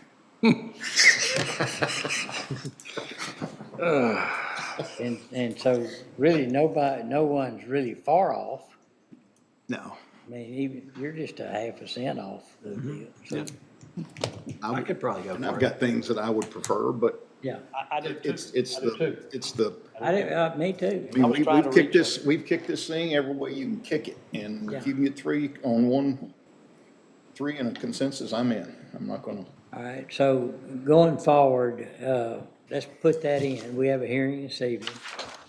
We can build a statement around that.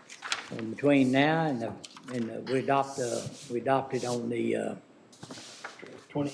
Week from today. pardon me, the week from today is 29th. 29th is when we adopt. 26. 26th. 26, the budget and the tax rate, Yes, sir. I've been thinking. or the tax. Tuesday the 26th. Okay, so what I'm saying is if there's any changes, they need to be that we pull money from here and put over here.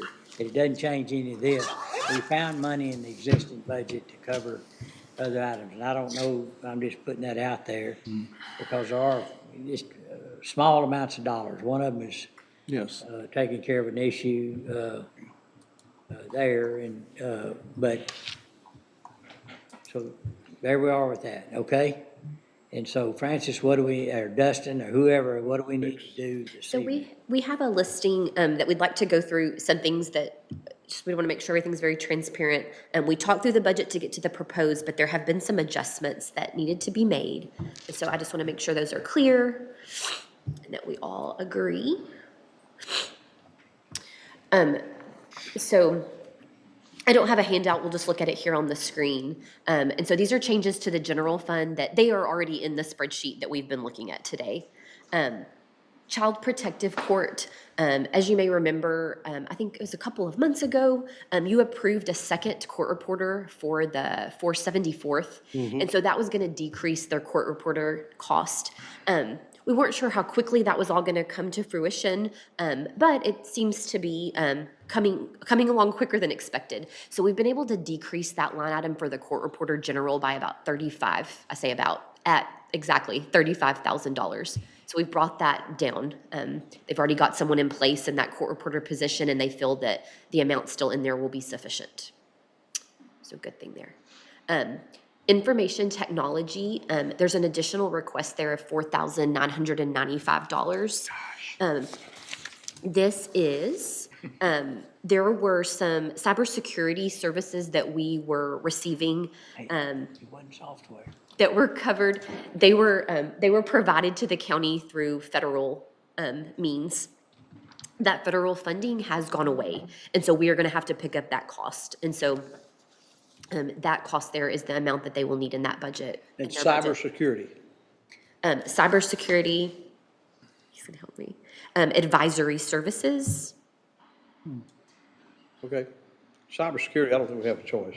Tell me if I'm misspeaking on that. I think the sheriff's department's tough on us, aren't they? It has to do, they defunded the MSISAC.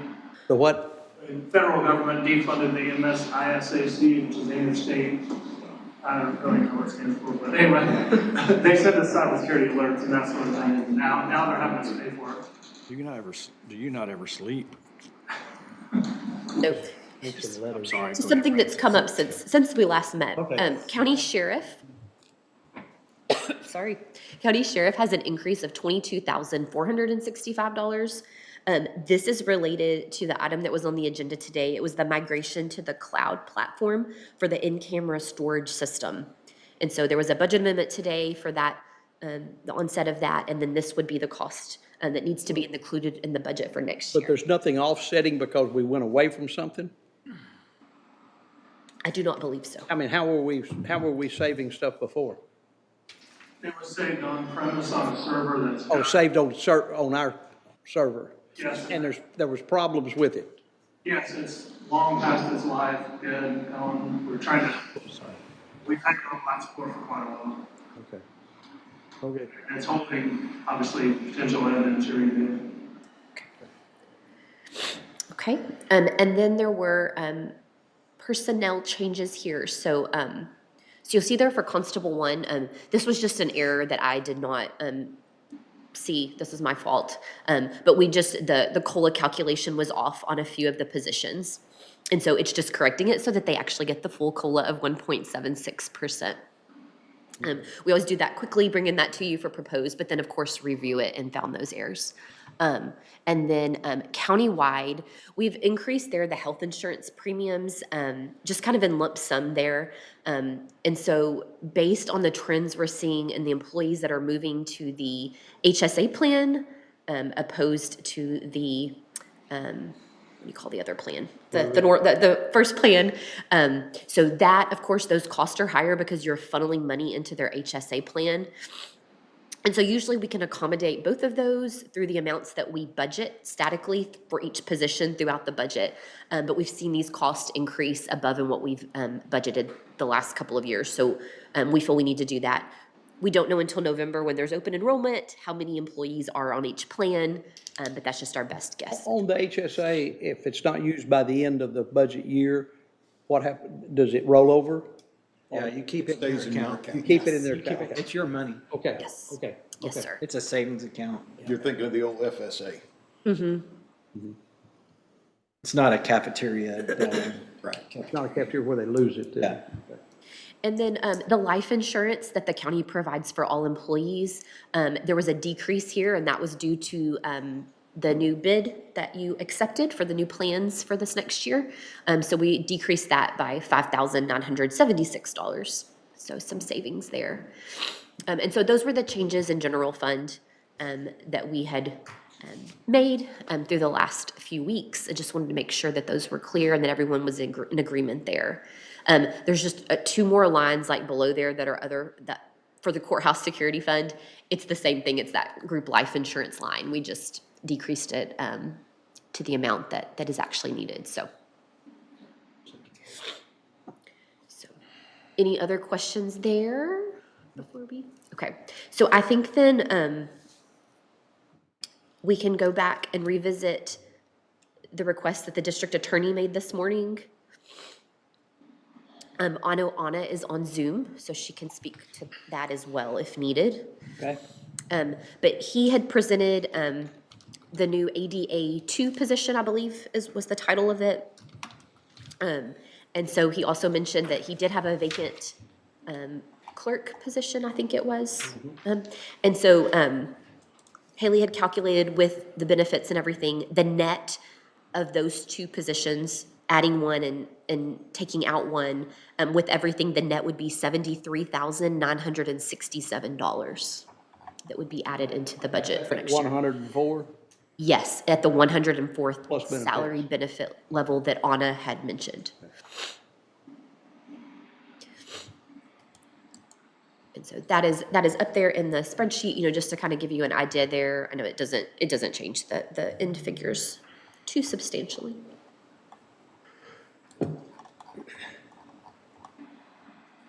So we need to, So you need an action item on that? A nod of our head. I think we have been, anything after proposed, we usually take a vote on. We can do that Yeah. next Tuesday, but if you'd like, we can take a vote on that list that we just presented to you, and then we can take a vote on this DA position change as well. Separately?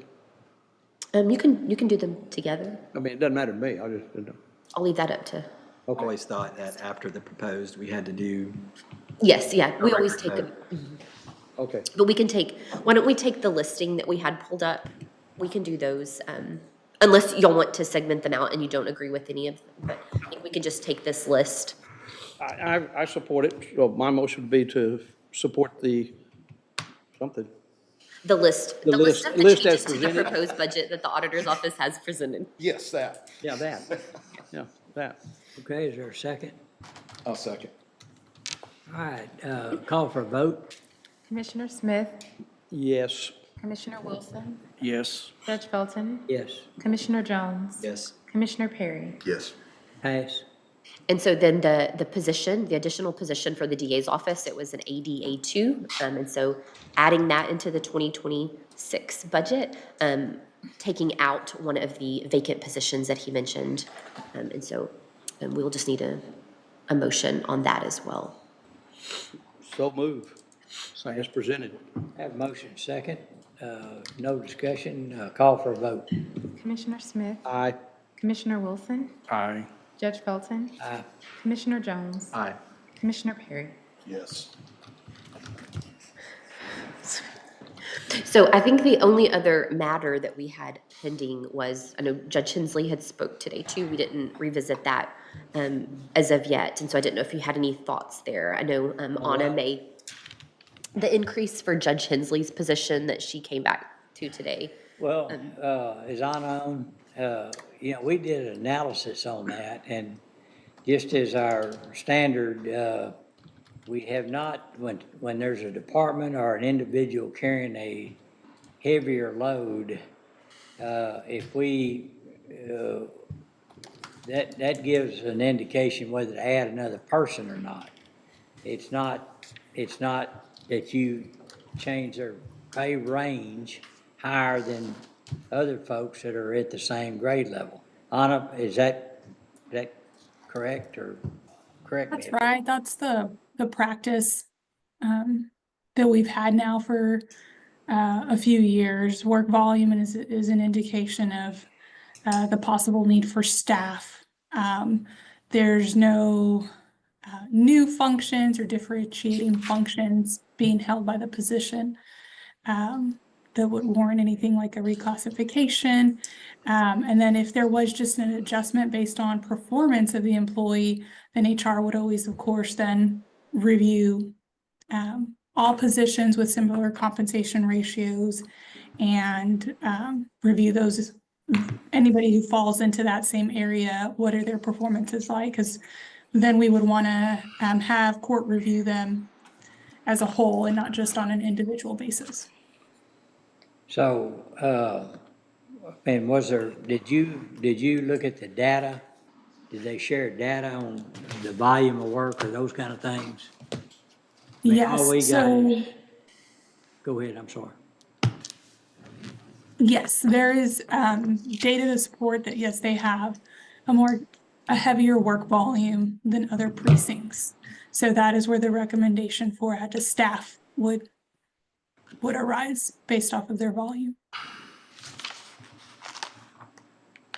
So that particular request, your recommendation is not, you don't support that recommendation that she came with and really just compared her staff to one other JP's office, but. My recommendation wasn't no. Every request that came in with the compensation ratio between a 0.80 and a 1, we left HR put an other there for the court to kind of decide what direction they wanted to take for all of those positions. Where is this employee's at a 9.0 now? A 9.90, yes. And of the requests that came through, there are 7 positions with lower compensation ratios. In JP's offices? No, it's amongst specialty Similar courts. duties. Well, let's just talk JP. And do comparison of workload. Why isn't that a good comparison? Well, Why isn't work? It is a good comparison when discussing how much or the quantity of staff that's needed. What would her ratio go to if we agreed to this? 0.99 if you include COLA. You know, and I would, and Anna and I have gone back and forth a little bit on this, and I would respectfully disagree from the standpoint, we've made exceptions, and there's a precedent out there of a department head coming to us because they were afraid of losing someone and us raising their salary. But to what ratio, though? That's the question. Well, we still raise their salary regardless. But to what ratio? Because if it goes to a 0.99 and now the other ladies in there are 0.90s, that's not going to go well. I think the other ones, what she's asking is to go to their same, what they're making, not more than what they're making. Isn't that correct, Anna? So the request is to place the position at midpoint, 46,900. I'm not sure if, What are the other positions in there making? so within her office, Yes. there's only one other clerk, and I believe they're making over 50. They're at $51,687. That's the highest paid JP clerk position amongst all precincts. So she's That's at a not, 1.07 ratio. she's not asking to go to that, she's asking to go to midpoint. Right. Well, like I said, we have broken with, I'd have to know when and where on that and what it did to the ratio to just say that we did. What are we always talk about this and it's real. So how many other clerks from the JP's offices are going to come in and say, hey, I was at a 0.85 and now I needed to be a 0.99? but my argument would be, show us the workload in comparable And I JP understand that, office. but they're all working 8 hours a day regardless. Yeah, but they're not handling 10 times the number of cases. Well, So JP4 is handling a similar amount of cases per staff. And their 2 clerks are at the same budgeted amount as this one in question. So 43,492. And we added them another clerk. Didn't we add one to their office? Yes. I believe so. They had an add to staff request, That and was- because that of the was- volume, That was the request of that JP to add the person. We agreed to do that for her as well. There were 4 new positions. But there's no added. place to put them. For now. But I'm telling you, you're going to have an increase and then you're going to get a. We have a place, and we told her, and she said it'd be fine. That was this morning at 8:20. Judge, I think that may have been more for the file storage piece than using it as an office, although it was pitched out as an office before. That's what I thought. But that was with a very specific person that was familiar with the office, so we would need to circle back to her. Okay, I'm sorry. But my contention of that is, and I'm not talking about Judge Hensley, anybody that says, well, I need a person, but this 4,000 will cure everything, it won't. In 2 years, or next year, in 2 years, we're going to be looking at another head count. Well, it just concerns me, and we can discuss it later, it just concerns me that we've made some exceptions before, so. But I certainly, if no Just- one It would be else, if no cheaper one to else have has an a- appetite, a raise. if no one else has an appetite for it, then we move on. And that's kind of what I'm gathering, I don't see anybody else. That's right, until it's Until there's grow. plenty of And they'll room, grow yeah. into it. It's kind of being preemptive by adding that. And I agree. who else, I mean, I think you're correct. It's who else comes to Well, the, Judge Richardson's very protective of his staff, and I promise you, he's gonna want the same. Yeah, and he's asked. And I don't blame him. Yeah, he's asked. they're all in that same, are they all in that same pay range? All the JP clerks? So of the 12 JP clerk positions, 10 of them are at that same budgeted amount as the one in question, so $43,492. You just said one of them was at 50,000. Yes, 51,000. So there's a total of 12. 2 of them are at a little over 51,000, and the other 10 are at the same amount, 43,492. Except for the other 2 in her office that are at 46 or something.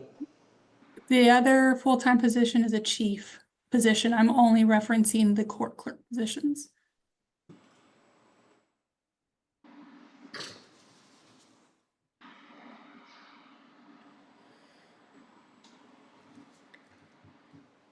Those 51,000 salaries, where are they at, Anna? One of them is in Hensley's office. And the other is in Peterson's. It's one place too. And they handle, well, that, and 4 handle the biggest volume of cases, correct? 1 and 2 and 4, I mean, 1.1, 1.2, and 4 handle the most cases, correct? Yes. I think that's right. 4 and 1+1 are the top 2. And one place, 2 is probably the third. Yes.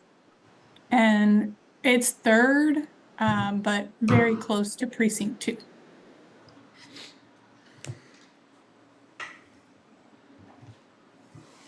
Okay, heard Commissioner Smith and heard Commissioner Perry. Any other thoughts? Okay, move on. So those are the things we needed to cover today. I think we can just look at that summary. I know we had updated the main summary with that 1.5%. Well, hang on, I'm just a little bit confused. Are we giving her her position? Oh, I'm sorry. And not I'll go back giving to the that. $4,000 raise? That's what I was took. I'm sorry. Well, this morning, I thought we were taking away the position and giving the raise, but I don't know now. Well, we need a consensus. What's in the, what was agreed upon? Anna? Clarify, please. I know there was a position kind of that there was a consensus to during budget. I don't know since then if now that's not under consideration. So did we put it in the budget or not? Yes, I in the thought we did. proposed budget, there's the new position. It is there. Okay. So, She doesn't necessarily have to fill it. That's right. We put it in the budget. That's what we It's in told there. her this morning. And, Yes. I guess I was a little bit surprised when she came in here. Yeah. Okay. We all were. and so I took from your conversation, we will leave the proposed budget as is for her department. Yeah.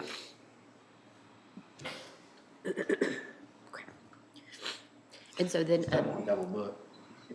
Huh? Just don't want to double book. Yeah. Seriously. Okay. And I'd like to bring up just, I know it's been discussed off and on, but I still have my little situation going with Bridge to Success. Might have do you want to Oh, no, no. explain it? Oh, go I tell you, the expert is Dustin. We've been working on this. Okay. But, Sorry, Ben. Dustin, if you would, let's discuss a one-time, found a little bit of money to solve one issue for one commissioner who's running to be our favorite commissioner. Well, I'm trying. So I've got big shoes to fill around here. But I think this too, I appreciate, what y'all are trying to do and help us. But this is, and it goes back to Mr. Commissioner Jones, is, this is something that was dear to Ms. Miller's heart, and we're trying to move it on. And I know there's others out there that do this, but not just like this particular group does, because I've been involved in it now for 2 years. Right, so let Dustin explain Dustin. what we're gonna do here. Okay, so Francis has looked and Francis can correct me if I'm wrong, but there are funds in this year's fire protection line item. It's going to come in under budget, that those funds could be used to move forward in this current fiscal year. It will take a contract with the Bridge to Success. It will take a budget amendment, which we can have all that ready for the September 2nd agenda.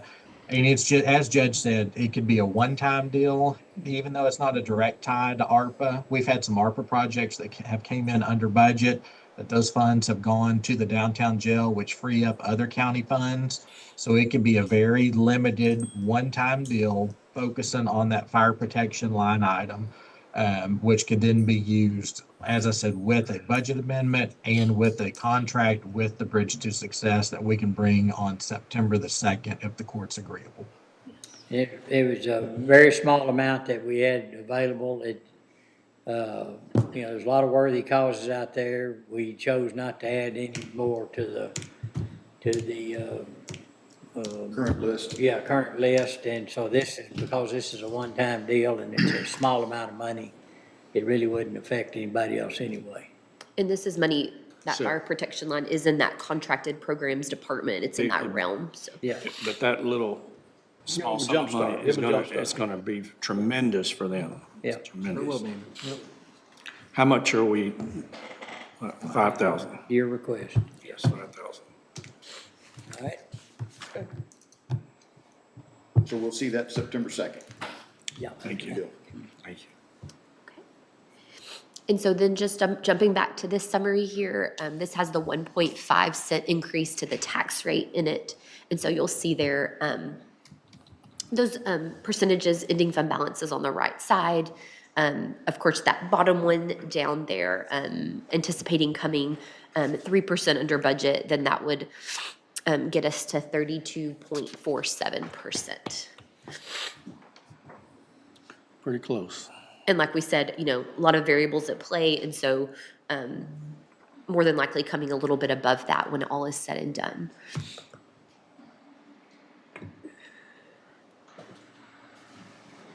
Okay. What's next?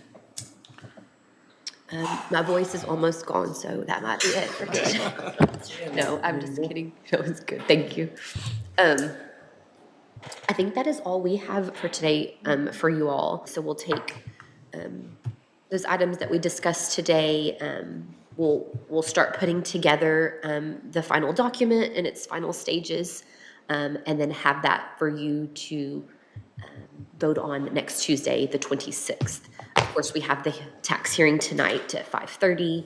We'll have a budget hearing next Tuesday to start off our meeting next Tuesday, and then we'll go into the session where you can continue discussions if you like, but then ultimately vote on both the budget and the tax rate.